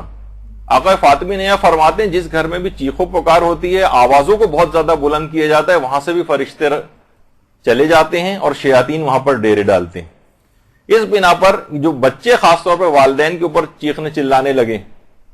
اس سے ان کی حتیٰ کہ جوان بھی ہو جاتے ہیں، بڑے ہو جاتے ہیں، چلے بہت چھوٹا بچہ ہے اس کو نظر انداز کیا جا سکتا ہے، اگرچہ اس کو بھی ایسی تربیت دینی چاہیے کہ ایسا نہ کرے، اس سے ان کی توفیقات سلب ہو جاتی۔ والدین کو تو چیخنا چلانا، ولا تقل لہما اف، قرآن کی جو آیت ہے کہ اف تک نہ کرو، اس کو وہ کتنا بڑا حکم ہے۔ حتیٰ کہ روایت کے اندر یہ بھی بات آئی ہے کہ والدین اگر اگر وہ والدین پر نگاہ غضب ڈال دے، یعنی منہ سے بھی کچھ نہیں کہہ رہا ہے، غصے سے فقط ان کو ایک بار دیکھ لے، تو پروردگار اس کی تمام نماز اور روزے کی عبادت کے ثواب کو ختم کر دیتا۔ تو وہما ظالمان لہو، چاہے والدین ظلم ہی کیوں نہ کر رہے ہیں اس کے اوپر، تب بھی اگر اس نے نگاہ غضب ڈالی تو کوئی اس کی عبادت قبول ہونے والی نہیں۔ تو ان والدین کے اوپر چیخنا چلانا، تو خاص طور پر آپ جوان اور نوجوان جو خواتین ہیں اور بچے ہیں، نوجوان لڑکے ہیں، ان کو یہ بات سکھانی چاہیے کہ ان کی بہت زیادہ توفیقات سلب ہو جائیں گی، نیکیوں کو کرنے کی توفیقات سلب ہو جائیں گی، علم دین حاصل کرنے کی توفیقات سلب ہو جائے گی اگر یہ والدین کے سامنے چیخو پکار کریں گے۔ والدین کے سامنے بھی اور گھر میں عمومی طور پہ بھی فرماتے ہیں اگر لڑائی جھگڑا ہوتا ہے، چیخو پکار ہوتی ہے، ایک دوسرے کو برا بھلا کہا جا رہا ہوتا ہے، تکرار اس انداز سے ہوتی ہے تو بھی فرماتے ہیں کہ وہاں سے فرشتے چلے جاتے ہیں. اور آپ دیکھتے ہیں کہ باقاعدہ یعنی اس طرح کی بات ہے کہ پیغمبر اسلام کی جو قبر مبارک ہے باقاعدہ وہاں پر قرآن کی ایک آیت بھی لکھی ہوئی نظر آئے گی آپ کو اگر آپ دیکھیں کہ یا ایھا الذین آمنوا لا ترفعوا اصواتکم فوق صوت النبی ولا تجهروا له بالقول كجهر بعضکم لبعض ان تحبط اعمالکم وانتم لا تشعرون کہ اے ایمان والو خبردار اپنی آواز کو نبی کی آواز سے بلند نہ کرنا جس طریقے سے تم آپس میں ایک دوسرے سے بات کرتے ہو. اگر تم نے ایسا کیا تو تمہارے تمام اعمال حبط ہو جائیں گے اور تم کو اس کا احساس بھی نہیں ہوگا. تو پیغمبر اکرم کے سامنے یعنی ادب کا تقاضا یہ ہوتا ہے کہ نا آواز کو بلند نہ کیا جائے, تو چیخو پکار یہ سب کچھ کرنا. اور یہ وجہ کہ آیت اللہ بہجت باقاعدہ یہ بات فرماتے تھے کہ آداب زیارت کے اندر, آداب زیارت میں فرماتے تھے سب سے اہم بات یہ بات جاننا ہے کہ معصومین کی زندگی اور موت میں کوئی فرق نہیں. تو اس کی بہت ساری وجوہات علماء نے بیان کی ہیں. یہ نہیں کہ آپ کہیں بھائی امام تو دنیا سے پردہ فرما گئے ہیں, اب ان کی قبر کے پاس اگر کوئی شور وور بھی اگر مچائے تو یہ تو زندگی کا حکم ہے, مرنے کا موت اور زندگی کا اس لحاظ سے کوئی فرق نہیں. وہی احترام, وہی تمام چیزیں, وہی ادب کا خیال رکھنا ان کی قبر مبارک کے پاس جا کر بھی یہ تمہارے ادب کا اور معرفت کا تقاضا ہوگا کہ تم اس بات میں فرق نہ کرو کہ معصومین جو ہیں وہ دنیا سے چلے گئے. تو جس طرح زندگی میں تم ان کی ادب اور احترام کرتے تھے اسی طریقے سے اب بھی باقی, اور جو فیوز اور برکات ان کی اپنی حیات ظاہری کے اندر تھے وہ آج بھی ان کی قبر مبارک سے ویسے ہی جاری ہوتے. زندگی اور موت کا کوئی فرق نہیں. تو بہرحال ہم بعض اوقات دیکھتے ہیں کہ ائمہ کے روضوں میں بھی جو لوگ جاتے ہیں تو انتہا سے زیادہ بہت سی عورتوں کو, خیر وہ جاہل قسم کی جو عورتیں یا مرد ہوتے ہیں وہ بہت زوردار آپ نے دیکھا چیخوں کی آوازیں نکال رہے ہیں, کوئی کیسی آوازیں نکال رہا ہے. یہ امام کی زیارت کے ادب کے بہت خلاف ہے. حتیٰ کہ یعنی کوشش یہ کرنی چاہیے کہ اور بھی جو اس طرح سے آپس میں ایک دوسرے کو کوئی چیخنا چلانا یا زور سے آواز دے کے کسی کو وہاں پر بلانا, یعنی جبکہ امام کی قبر کے پاس وہاں پر ایک ادب اور احترام کا تقاضا ہونا چاہیے. تو اسی طرح سے شوہر و بیوی کے اندر چیخو پکار ہوتی. وہ ایک صاحب کہہ رہے تھے نا ایک دفعہ کہ شادی سے پہلے جو ہے میں بولتا تھا, ہماری بیگم سنتی تھی, اور جب نکاح ہونے لگا تو نکاح خوان بولتا رہا, ہم دونوں سنتے رہے. اب رخصتی کے بعد ہم دونوں بولتے ہیں اور پورا محلہ سنتا ہے. تو اتنی چیخو پکار یعنی شوہر و بیوی کے اندر بھی عام طور پہ ہوتی ہے. اولاد انہی سے سیکھتی ہے. جب دیکھتی کہ ماں اتنی زور زور سے چیخ چیخ کے شوہر سے باتیں کر رہی ہے تو اولاد سمجھتی کہ ہم بھی اپنے باپ کے ساتھ اس طرح سے بات کر سکتے ہیں. تو ایک سلسلہ چل پڑتا ہے اس چیخو پکار کا, اور سارے فرشتے وہاں سے فرار اختیار کرنے لگتے ہیں اور شیاطین کا ڈیرا اس گھر کے اندر جمنے لگتا ہے. تو یہ ایک بڑا مسئلہ ہے. تو شوہر و بیوی میں اس طرح کے لڑائی, یہ جو جھگڑے ہیں نا, یہ خود نور علم کو بجھاتے ہیں. امام خمینی کی جو نواسی ہیں خانم زہرا اشراقی, وہ فرماتی ہیں کہ جب ہم چھوٹے تھے اور ہم دیکھتے تھے کہ ہم کبھی کبھار ہماری نانی سفر پہ کسی جگہ چلی جاتی تھی, بعض اوقات جیسے مشہد امام رضا کے روضے کی زیارت کے لیے چلی گئی یا کسی اور جگہ, تو ہم دیکھتے تھے کہ ہمارے نانا یعنی امام خمینی بہت اداس ہو جاتے تھے, اداس اور رنجیدہ. تو ہم اکثر ان سے مذاق کرتے تھے کہ نانی گئی ہوئی ہیں, جب نانی موجود ہوتی ہیں تو آپ ہنستے ہیں اور جب نانی نہیں ہوتی ہیں تو آپ اداس ہو جاتے ہیں. آپ ہماری نانی کتنی خوش قسمت ہیں کہ آپ ان کو اس قدر چاہتے ہیں. تو امام خمینی فرماتے تھے کہ نہیں, میں کتنا خوش قسمت ہوں کہ اس جیسی بیوی مجھ کو ملی. یعنی آپس میں اتنی زیادہ ایک محبت کا ایک طور طریقے اور احساس کرنا کہ بعض اوقات پورے لوگ بھی بیٹھ کے کھانا شروع کر دیتے تھے, لیکن جب تک ان کی زوجہ نہیں آ جاتی تب تک امام خمینی کہتے تم لوگ کھاؤ, لیکن وہ جب آئیں گی تو میں کھانا شروع کروں گا. تو جب اس قسم کا گھروں کے اندر ہوتا ہے تو پھر وہ گھر میں نہ وہاں تکرار ہوتی ہے, نہ لڑائی جھگڑے ہوتے ہیں, اور نہ ہی وہاں سے پھر فرشتے جاتے ہیں, نہ وہاں پر شیاطین اس جگہ پر اپنے قدم جما پاتے ہیں. تو یہ بات جو ہے برداشت ہے سیرہ امام خمینی, اس کے اندر بھی یہ والی چیز موجود ہے. تو آواز بلند نہیں ہونی چاہیے, اور تاکہ وہاں شیاطین نہ جمع ہو جائیں اور فرشتوں کی آمد و رفت رہے اور علم حاصل کرنے کی فضا وہاں پر سازگار رہے. چھٹی چیز فرماتے ہیں آقا فاطمی نیا, کہ جس گھر میں بھی برے الفاظ بولے جاتے ہیں، گالیاں دی جاتی ہیں، جھوٹ بولے جاتے ہیں، غیبتیں کی جاتی ہیں، تہمتیں ہوتی ہیں، ہاتھا پائی بعض اوقات ہوتی ہے، سازشیں ہوتی ہیں، لگائی بجائی ہوتی ہے، وہاں سے بھی فرشتے چلے جاتے ہیں اور شیاطین وہاں پر بسیرا کر لیتے ہیں۔ اچھے الفاظ میں کرنا، بات چیت ایک دوسرے سے، پیار بھرے جملے ایک دوسرے کے لیے، والدین اولاد کے لیے استعمال کریں، اولاد والدین کے لیے استعمال کرے، جس میں سے کم یہ ہے ایک چیز وہ فرماتے ہیں، بلکہ اگلی چیز یہ فرماتے ہیں کہ 7ویں چیز یہ ہے کہ یعنی چھٹی چیز تو یہ ہوگی کہ گھروں سے اس قسم کے برے الفاظ کہنا بند کر دیں ایک دوسرے کو۔ مائیں عام طور پر بڑے آرام کے ساتھ کم بخت، بدبخت اور اس طرح کے الفاظ کہتی ہیں، ان سب کے بھی اثرات ہوتے ہیں، اور جو اس قسم کے برے الفاظ منہ سے نکالتا ہے پھر نظر بھی آتا ہے کہ ایسا ان کے ساتھ ہو جاتا ہے۔ یعنی زبانوں کو بھی کنٹرول میں رکھیں کہ کسی بھی طور پر اس قسم کے الفاظ بھی نہ منہ سے نکلیں۔ اور تو 7ویں چیز فرماتے ہیں کہ گھر میں داخل ہوتے وقت سب کو سلام کرنا، سلام کریں اگر گھر میں لوگ موجود ہوں، گھر میں موجود نہیں بھی ہوں تو سلام کریں۔ گھر میں داخل ہونے کے بعد سلام کرنا، فرماتے ہیں کہ سلام کرنے کے نتیجے میں فرشتے وہاں پر آنے لگتے ہیں جس جگہ بھی سلام ہوتا ہے۔ اچھا، گھروں میں فرشتے بلانے کی ایک اور بھی چیز ہے مہمانوں کا آنا۔ مہمانوں کی آمد سے بھی ملائکہ آتے ہیں، البتہ بہت زیادہ مہمانوں کا آنا اور ان کی آمد و رفت وہ بعض اوقات گناہوں کا زیادہ سبب بن جاتی۔ ایک اعتدال کے ساتھ ہونا چاہیے۔ بہت زیادہ آمد و رفت میں پھر یہ ہوتا ہے کہ وہیں غیبتیں بھی ہو رہی ہیں اور بے اعتدالیاں بھی ہو رہی ہیں اور جو اس طرح کی چیزیں، تو برے الفاظ منہ سے نہ نکالے جائیں، اور سلام کرنے کے لحاظ سے یعنی دیکھا جائے تو جو امام خمینی کی بیٹی ہیں زہرا مصطفی،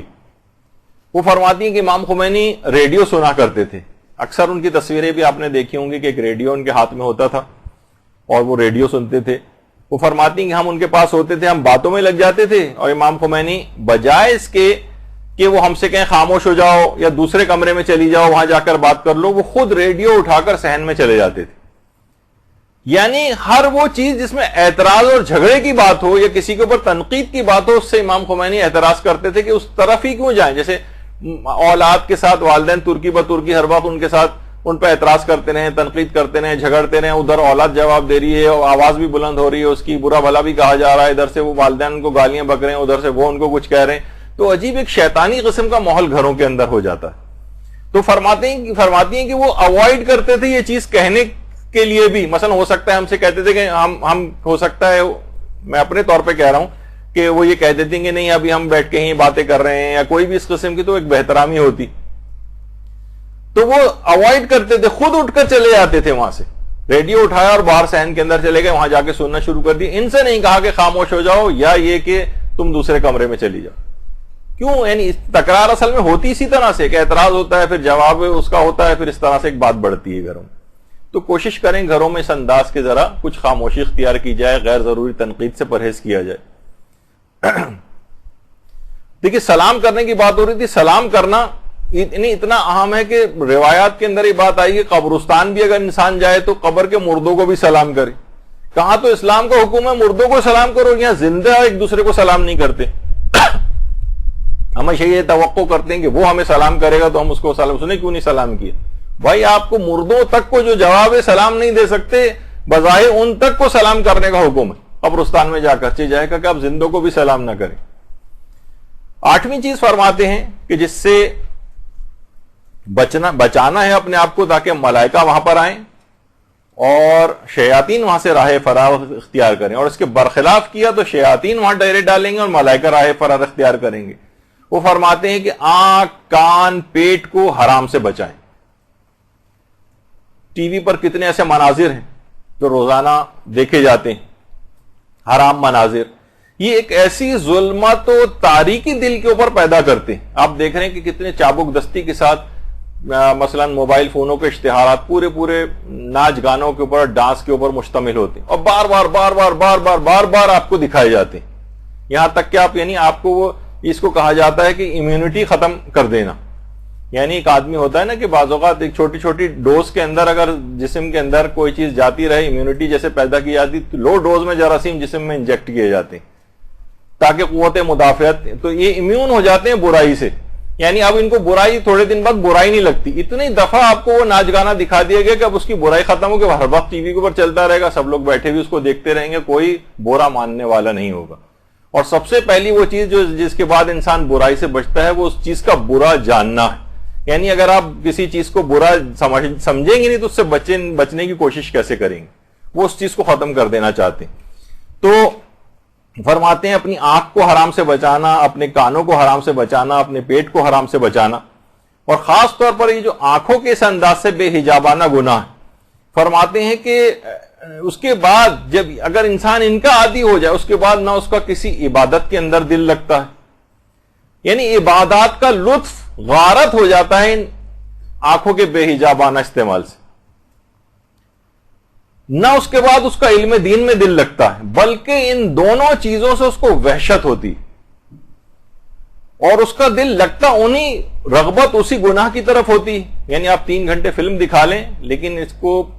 آپ 30 منٹ کیا کوئی درس نہیں سنوا سکتے. یہ تلاوت قرآن 5 منٹ بعد سن کے اس کا دل اکتا جائے گا. یہ کوئی بھی واضح و نصیحت کی بات اب یہ کان اس کا سننا برداشت نہیں کرے گا اگر یہ حرام موسیقیوں کے عادی بن گئے کان. تو آپ دیکھیں بھی کہ باقاعدہ وحشت ہونے لگی ہے لوگوں کو. اگر آپ آبزرو کریں کہ مثلا کچھ رشتہ دار خواتین بیٹھی ہوں، آپ وہاں بیٹھ کے کچھ دینی باتیں شروع کر دیں، حدیثیں بیان کرنے لگیں، قرآنی آیتیں پڑھنے لگیں، پہلے خواتین ادھر ادھر دیکھیں گی، اس کے بعد اٹھ کے چلیں گی یا بات کو بدل دیں گی. آپ کوشش کر کے دیکھیے گا کہ بہت نامانوس ہو گئی ہیں یہ باتیں لوگوں کے لیے، بہت نامانوس، بلکہ وحشت ہوتی ہے اگر کوئی یہ بات کرے تو کہتے ہیں بس بند کرو بھائی، یہ تم کیا ہر وقت مولویوں والی بات تم نے کرنی شروع کر دی. تو یہ وحشت، ان کو وحشت ہوتی ہے احادیث کو سننے سے، وحشت ہوتی ہے قرآنی آیات سننے سے، وحشت ہوتی ہے واضح و نصیحت کی بات سننے سے. تو یہ سب چیزیں کیوں ہو رہی ہیں؟ کیونکہ یہ کان حرام کے عادی بن گئے ہیں، یہ آنکھیں حرام کی عادی ہو گئی ہیں، شکم حرام کے عادی ہو گئے. امام کیوں فرمایا تھا امام حسین علیہ السلام نے یزیدی فوج سے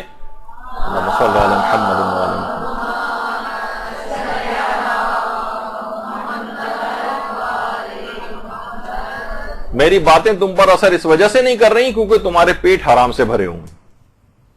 حرام غذا. اس سے اپنے آپ کو بچانا ہے. خمس کے حوالے سے لوگوں کی بے اعتدالیاں ہیں، غذا کے اندر حرام شامل ہو جاتا ہے، حرام اسکیموں میں پیسہ لگایا ہوا ہے، وہاں سے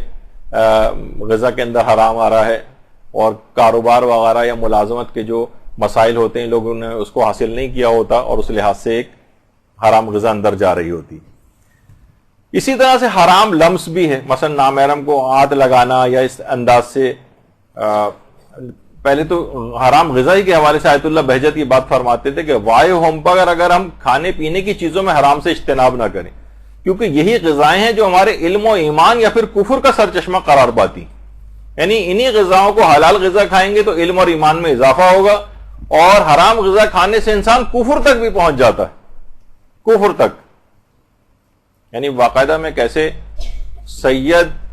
زادے سے واقف ہوں کہ جس نے مذہب تبدیل کر کے عیسائی ہوا اور اس کے بعد وہ کسی چرچ کا پادری تک بن گیا، تو کفر کا بھی سرچشمہ بن جاتی چیزیں. تو حرام لمس کے اعتبار سے بھی بات ہے کہ ہمارے ایران اپنا لبنان کے جو مشہور مجاہد گزرے ہیں، امام موسیٰ صدر ان کو کہا جاتا تھا، اور لیبیا گئے تھے تو قذافی نے ان کو غائب کروا دیا تھا وہاں سے. اس کے بعد سے ان کا کچھ پتہ نہیں چلا. زیادہ امکان یہی ہے کہ ظاہر ہے کہ یا تو ان کو شہید کر دیا گیا یا اتنا ٹائم گزر چکا کہ انتقال کر گئے ہوں گے. تو جب یہ نکلتے تھے تو لوگ ان سے ملاقات کے لیے آتے تھے. ایک عورت ان کے پاس آئی اور اس نے ہاتھ مصافحے کے لیے ان کی طرف بڑھایا,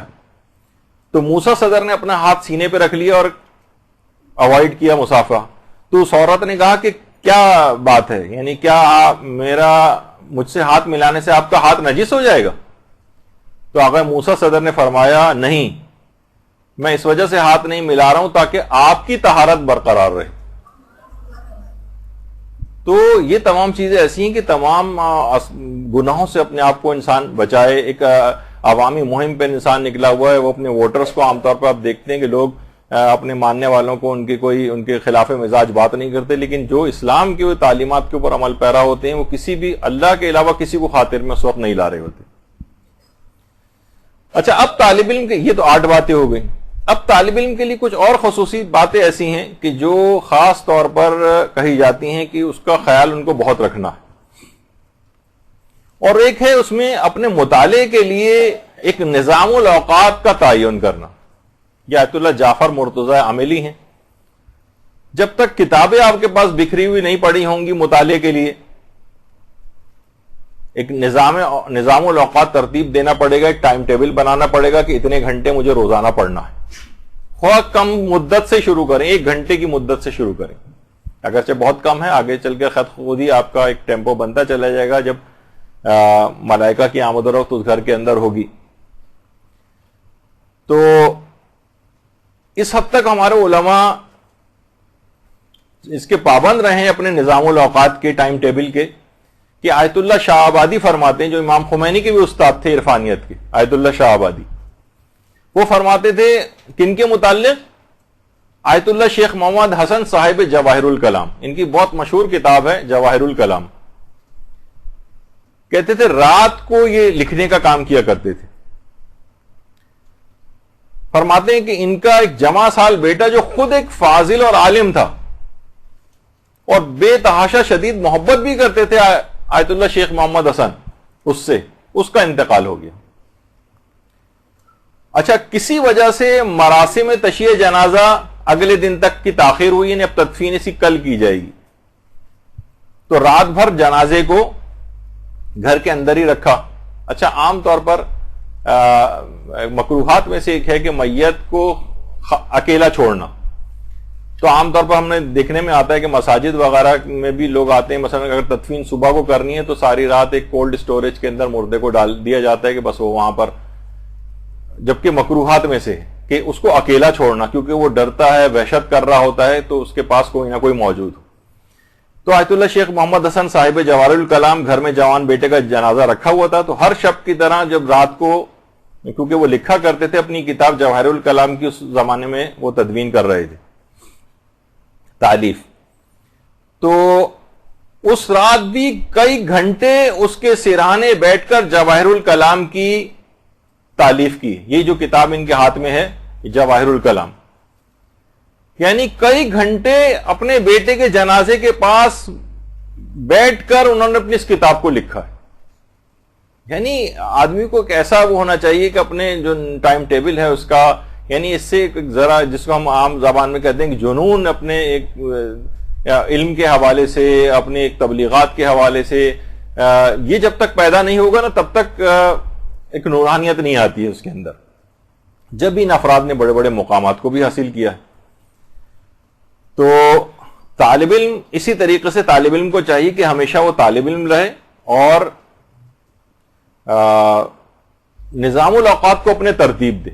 اور کبھی بھی یہ نہ سمجھے کہ اب بس میں نے اتنا علم حاصل کر لیا، بس اب میرے لیے کافی، جسے کہا جاتا ہے نا فارغ التحصیل ہونا۔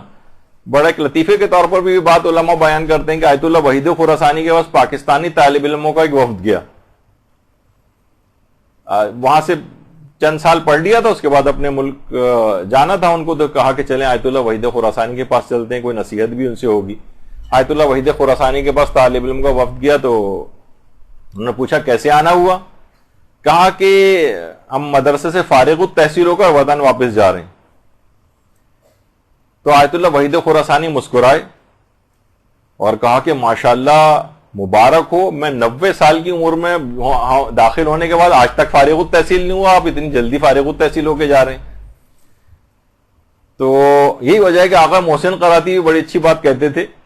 بطور مزہ کہتے تھے کہ آپ اپنے آپ کو، بہت سے نوجوان فارغ التحصیل سمجھنے لگتے ہیں کہ بس اب تو جتنا پڑھ لیا اب جا کے تبلیغ کریں گے۔ وہ کہتے تھے ارے پیغمبر اسلام تک اپنے آپ کو فارغ التحصیل نہیں سمجھتے تھے اور ہمیشہ قل رب زدنی علما کی دعا کرتے تھے۔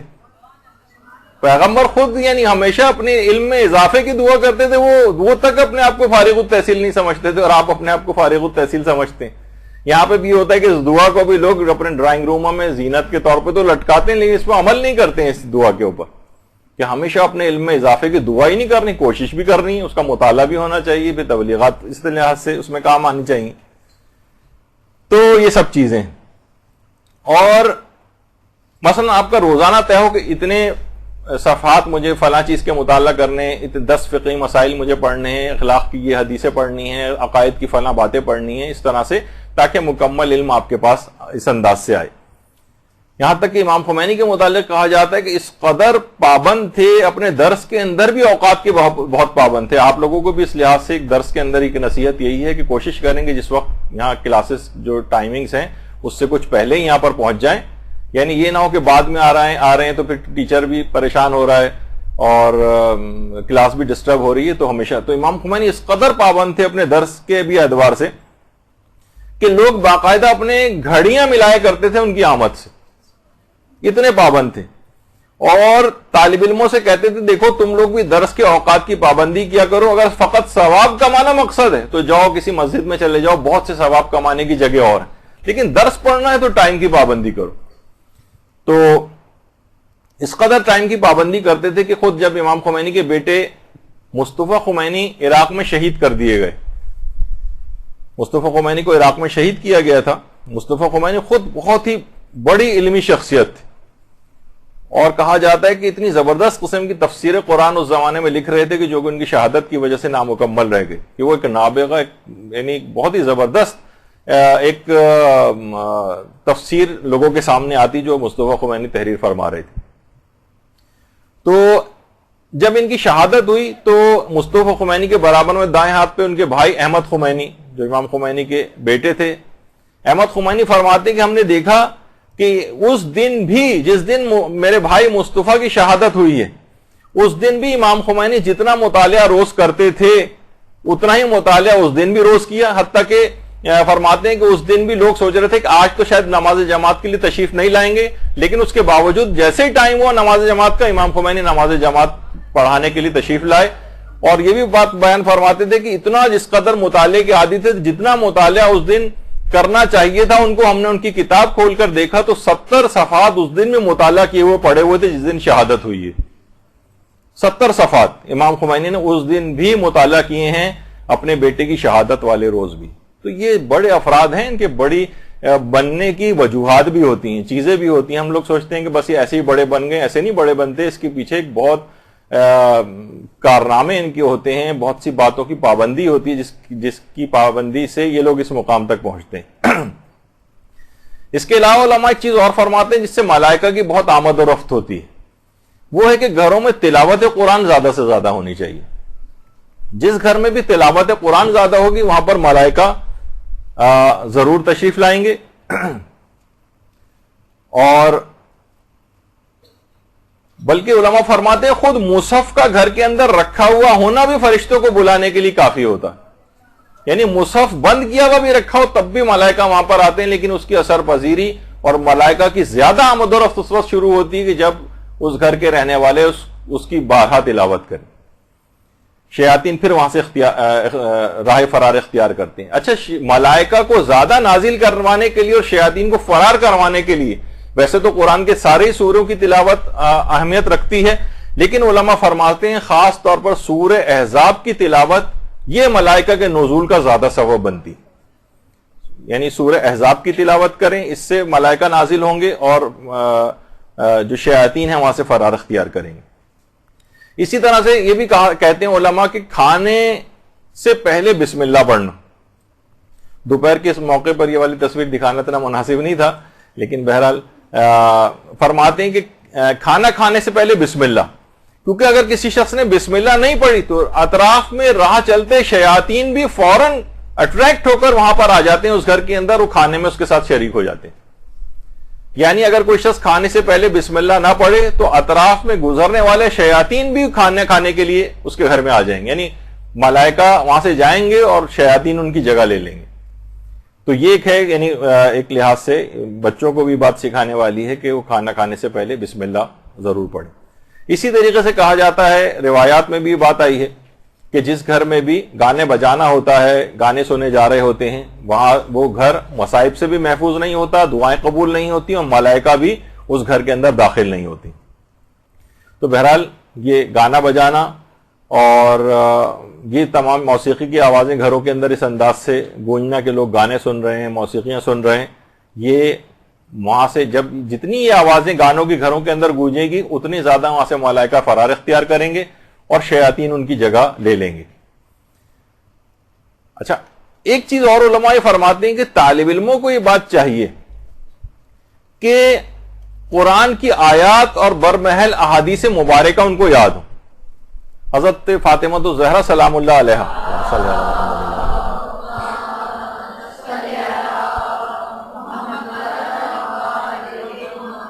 روایت میں کہ ابن مسعود کہتے ہیں کہ شخص نے حضرت زہرا کے دروازے پر حاضر ہو کر کہا کہ کیا آپ کے پاس رسول اللہ کی کوئی نشانی بطور یادگار موجود ہے جس کی میں زیارت کر کے ثواب حاصل کروں؟ شہزادی نے اپنی کنیز سے فرمایا وہ لکھی ہوئی تختی لے آؤ۔ کنیز نے تلاش کرنی شروع کی، اسے تختی کہیں دکھائی نہ دی جس پہ احادیث لکھی ہوئی تھی۔ بی بی نے فرمایا تجھ پر افسوس ہے، اسے تلاش کرو، وہ تختی میرے نظر میں حسن و حسین کے برابر ہے۔ یعنی وہ جس کے اوپر حدیث مبارکہ پیغمبر اکرم لکھی ہوئی ہے وہ امام حسن و حسین کے برابر قرار دے رہی۔ تو کتنی زیادہ ان چیزوں کی اہمیت ہے کہ آپ کو یہ احادیث مبارکہ زبانی یاد ہونی چاہیے، قرآنی آیات آپ کو زبانی یاد ہونی چاہیے تاکہ برمحل آپ کو وہ چیزیں یاد ہوں۔ یہی وجہ ہے کہ مدرسے کا جو ہمارا فیس بک پیج ہے اس کو آپ لوگ جوائن کریں، روزانہ کی بنیاد پر اس کے اندر منتخب احادیث مبارکہ جو ہے وہ ڈالی جاتی ہیں، ان کو یاد کریں آپ، کیونکہ اس سے فائدہ یہ ہوگا کہ جب آپ کو ضرورت ہوگی نا، کوئی موقع ایسا آئے گا، وہ حدیث مبارکہ کیونکہ آپ کے دماغ میں ہے وہ آپ کو ان برائیوں سے روک لے گی۔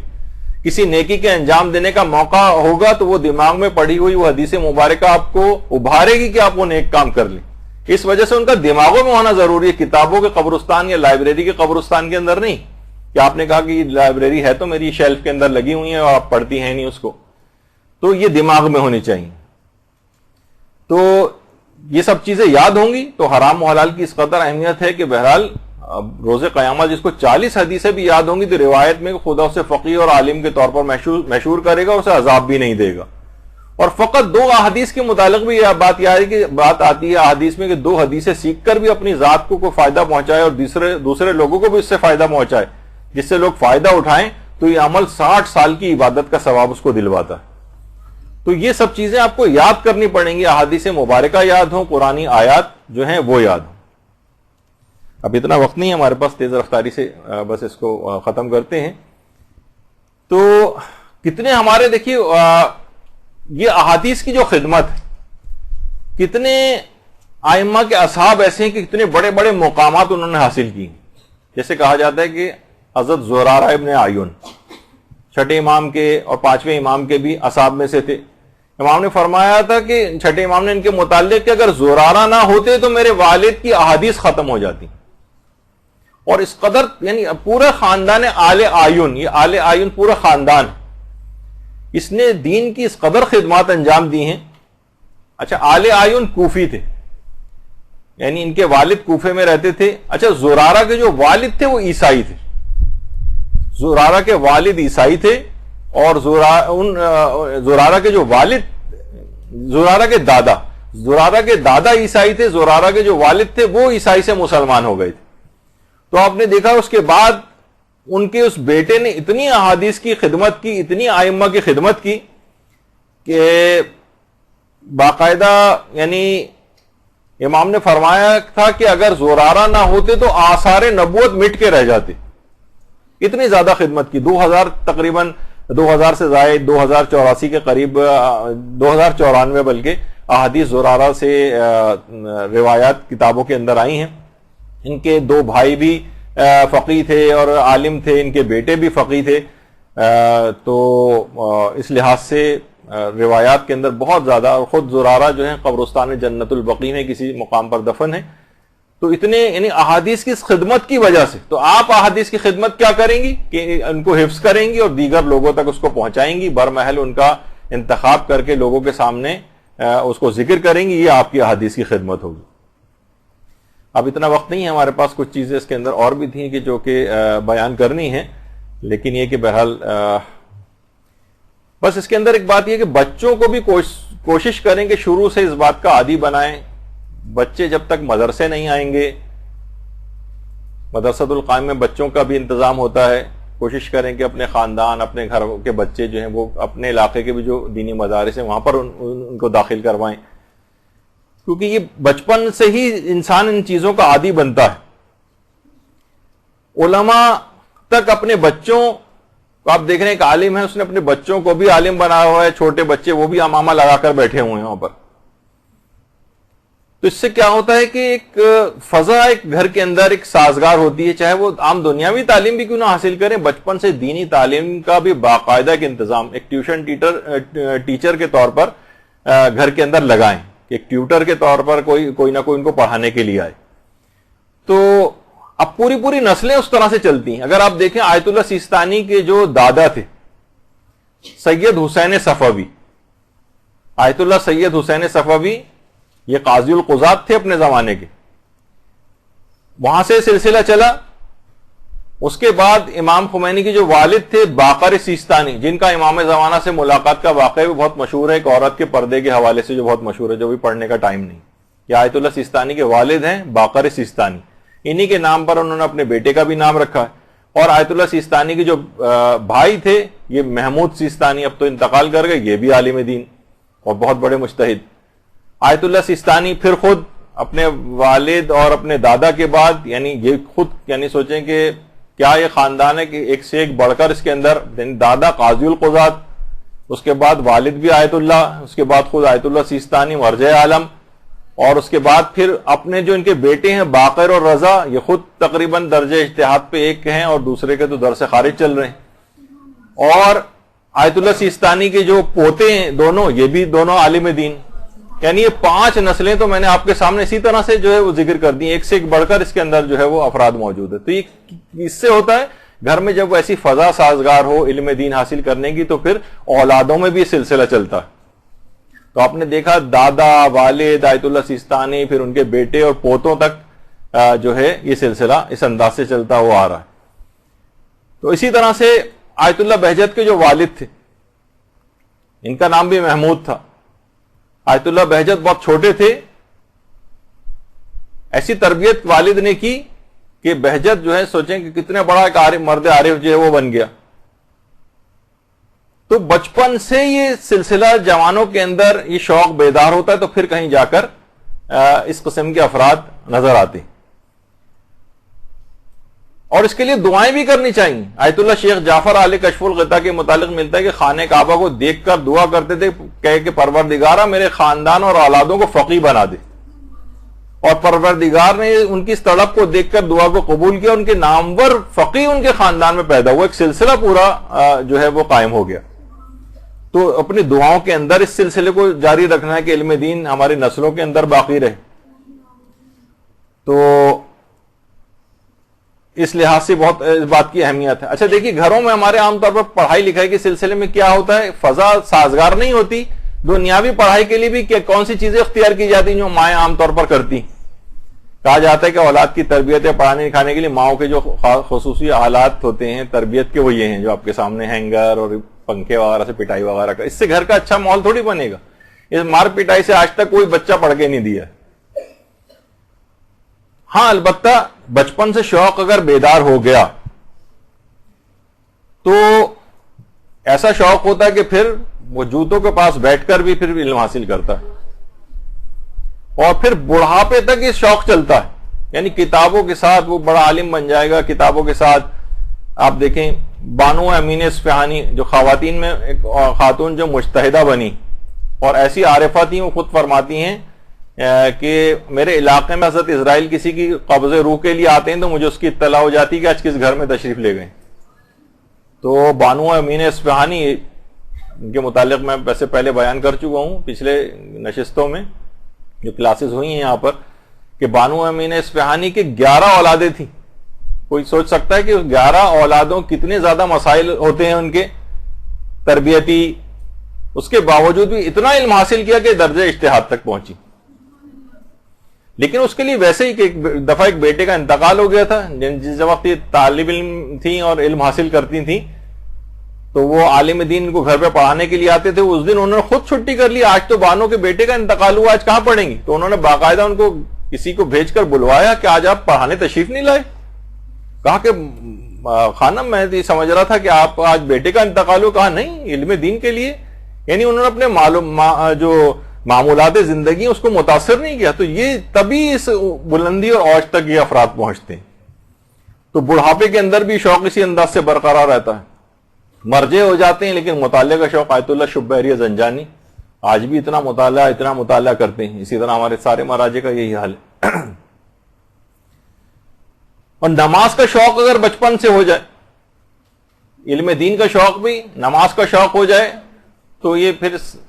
بچپن سے ہی اپنے پیچھے نمازیں بھی کھلونے کو رکھ کے اور اپنے جو بھی اس طرح کے جو ہوتے ہیں ان کو پڑھانے کا شوق ہو جاتا ہے. بچیاں ہیں ان کو اگر اس کا عادی بچپن سے بنایا جائے, علم دین کے لحاظ سے بھی ہے اور عبادت کے اعتبار سے بھی یہی بات ہے. حتیٰ کہ پھر یہی بچے اگر بیمار بھی ہو جاتے ہیں تو وہاں پہ بھی کہتے ہیں کہ ہمیں نماز پڑھنی. بچیاں بیمار ہو جاتی ہیں تب بھی اسی بیماری کی حالت میں اپنی کوئی نماز چھوڑنے کو تیار نہیں ہوتی. یہاں چھوٹے بچے جن کے پاؤں میں فریکچر وغیرہ ہو گیا ہے, وہ والدین اپنی گودوں میں اٹھا کے پاؤں پہ پلاسٹر بندھا ہوا ہے, وہ کہہ رہے ہیں گھر پہ رو رو کے اس نے ضد کی ہوئی کہ نہیں مجھے ہر صورت میں مدرسے جانا ہے.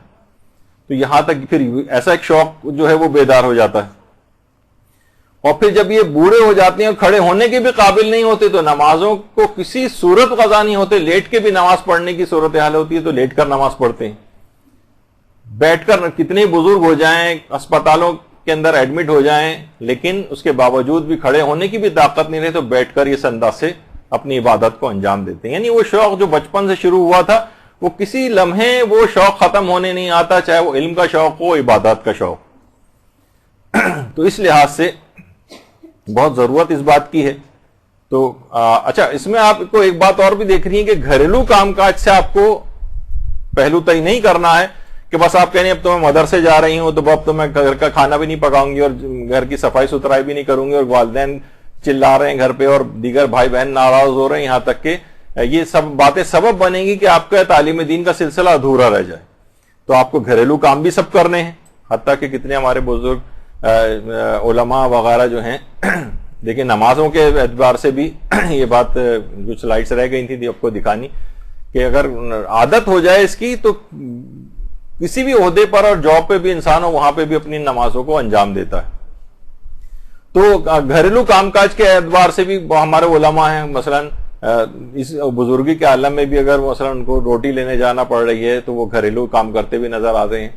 آیت اللہ نوری حمدانی یعنی مرجع تقلید ہیں, لیکن گھر کی سودا سلف لانا, سبزی لانا خود بازاروں میں جا کر لے کر آتے ہیں.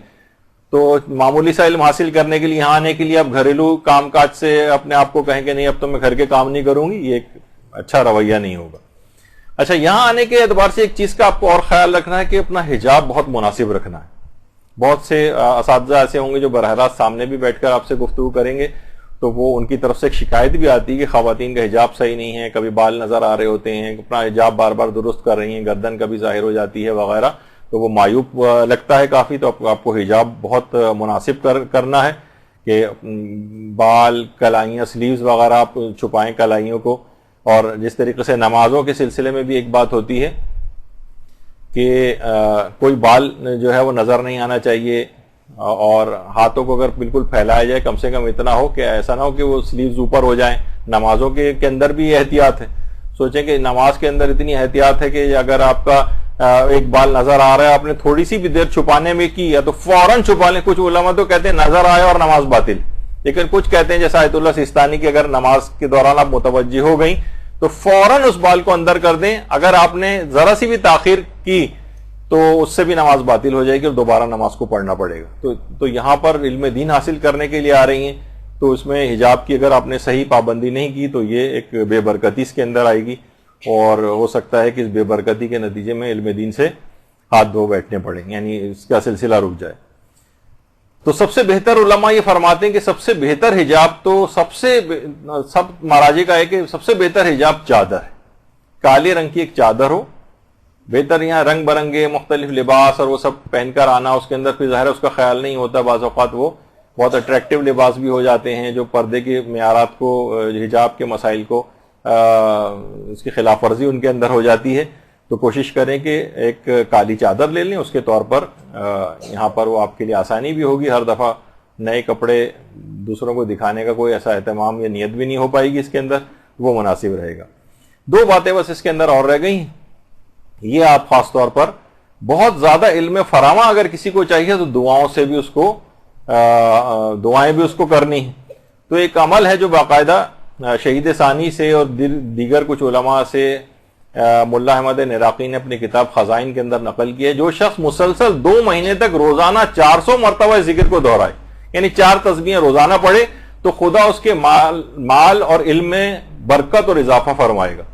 اور یہ خاص ایک استغفار ہے، استغفر اللہ الذی لا الہ الا هو الرحمن الرحیم الحی القیوم بدیع السماوات والارض من جمیع ظلمی و جرمی و اسرافی علی نفسی و اتوب الیہ۔ یہ بلکہ آپ کو بہت سی جو تعقیبات نماز کی کتاب کے اندر جو دعائیں ہیں اس کے اندر بھی یہ چیز مل جائے گی، لیکن علم اور مال میں اضافے کے لیے خصوصی دعا یہ شمار ہوتی ہے، اور مسلسل 2 مہینے تک 4 تسبیحیں روزانہ پڑھنی ہے اس دعا کی۔ تو انشاءاللہ آپ کی ابتدا اور آغاز ہے، اور اس میں ایک برکت آ جائے گی اگر اس دعا کو آپ روزانہ اس انداز سے اگر کریں۔ اور ظاہر ہے یہ تمام چیزیں اس وقت زیادہ کارآمد ہوں گی آپ کے لیے جب آپ کا حافظہ قوی ہوگا، توفیقات آپ کو ملیں گی۔ تو پیغمبر اسلام ختمی مرتبہ ارشاد فرماتے ہیں صلی اللہ علیہ محمد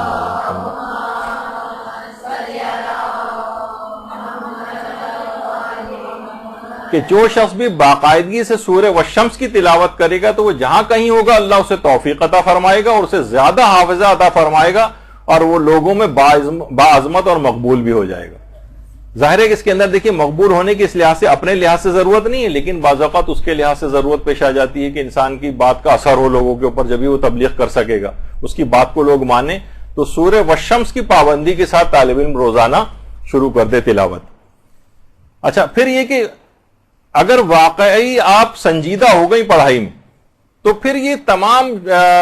مسائل جو ہے نا یہ ایک طرف ہوتے چلے جائیں گے اور آپ کی راہ بنتی چلی جائے گی۔ کوئی زندگی کا لمحہ ایسا نہیں ہوگا کہ جب آپ علم دین حاصل کرنے سے رہ جائیں۔ یہی وجہ ہے کہ آیت اللہ بہجت ایک بات کہتے تھے کہ طالب علم کے متعلق اگر کوئی خاص اہلیت رکھتا ہو، یعنی طالب معرفت ہو، تو اس طلب میں سنجیدگی اور خلوص بھی رکھتا ہو، تو اللہ کی اذن سے در و دیوار بھی اس کے معلم بن جاتے ہیں۔ ہر لحاظ سے اس کو علم عطا ہوگا، در و دیوار سے علم عطا ہوگا، بہانے سے علم عطا ہوگا، اس کو سوچی بھی نہیں سکتا، لیکن سنجیدگی آ جائے کہ مجھے علم حاصل کرنا ہے اور اپنا ایک ایم انسان جو ہے وہ بنا لے۔ اور کوشش کریں، اس کا ایک نتیجہ یہ کہ کبھی ناغہ نہیں ہونا چاہیے۔ یہی وجہ ہے کہ آیت اللہ شیخ جواد تبریزی فرماتے تھے کہ کبھی درس دینے کا ناغہ نہیں کرتے تھے سوائے شدید بیماری کے، کبھی تعطیل نہیں کی۔ اکثر بیماری میں بھی پڑھانے آتے تھے۔ ایک دن شدید برف باری ہو گئی تو ان کے شاگرد متردد تھے کہ آج درس پڑھنے جائیں بھی یا نہیں جائیں، تو دیکھا یہ بوڑھا مجتہد ہاتھ میں وسائل الشیع لیے برف پہ بمشکل چلتے ہوئے مسجد اعظم کی طرف آ رہے ہیں۔ شاگرد بڑے سخت شرمندہ ہوئے کہ ان کا اس ضعیفی میں یہ حال ہے، ہم جوان ہو کر بھی تردد کا شکار ہیں۔ تو یہ بڑے بڑے علماء نے یہ مقام اسی طریقے سے اس انداز سے حاصل کیا۔ کبھی ناغہ نہ کریں۔ اور آخری چیز یہ کہ جو بھی آپ یہاں سے سیکھتی جائیں اس کے اوپر عمل کرتی جائیں، جو سیکھتی جائیں عمل کرتی جائیں۔ آج جو بھی چیزیں سیکھی، مثلا آپ نے سورہ والشمس روزانہ تلاوت کا سنا، آپ نے روزانہ مثلا حدیث قصہ پڑھنے کا سنا، 400 مرتبہ روزانہ پڑھنے کی وہ تسبیحات آپ نے، یعنی جو بھی آپ چیزیں سیکھتی چلی جائیں اس پہ روزانہ کی بنیاد پہ عمل کرنے لگیں۔ تو فرماتے تھے کہ مقام عرفان تک کیسے پہنچا جائے، جب پوچھا گیا تو فرمایا عرفان ہی کہ جو جانتے ہو اس پہ عمل کرنے لگو۔ اگر انسان ہر اس بات پہ عمل کرے جسے وہ جانتا ہے تو سب کچھ ٹھیک ہو جائے گا، بلکہ اللہ اس کو وہ علم بھی عطا کر دے گا جو وہ نہیں جانتا تھا۔ تو بس ایک اس کا آسان ترین نسخہ یہ ہے کہ آپ اس انداز سے اس پر علم حاصل کر کے اس پر عمل کرنا شروع کر دیں۔ انشاءاللہ آپ دیکھیں گے کہ خود ہی تمام راہ کی مشکلات حل ہونا شروع ہو جائیں گی اور ایک نورانیت آتی چلی جائے گی، آگے کی راہیں واضح اور روشن ہوتی چلی جائیں گی، زندگی کی مشکلات اور پریشانیاں دفع ہوتی چلی جائیں گی، یہاں تک کہ آپ اس مقام کو حاصل کر لیں گے جو اللہ نے آپ کے لیے مخصوص کیا ہوا ہے۔ اور اس کے اوپر آج ماشاءاللہ سے آپ لوگوں نے علم دین حاصل کرنے کی راہ پہ قدم اپنے جما لیے ہیں۔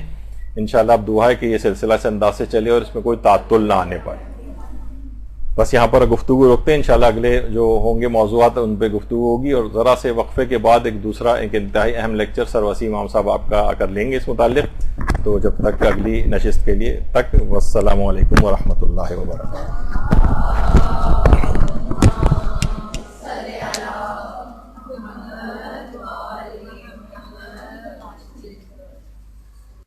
اللجن اللجن اللجن اللجن يا مولا اللجن اللجن اللجن اللجن اللجن اللجن اللجن يا صاحب السماء اللجن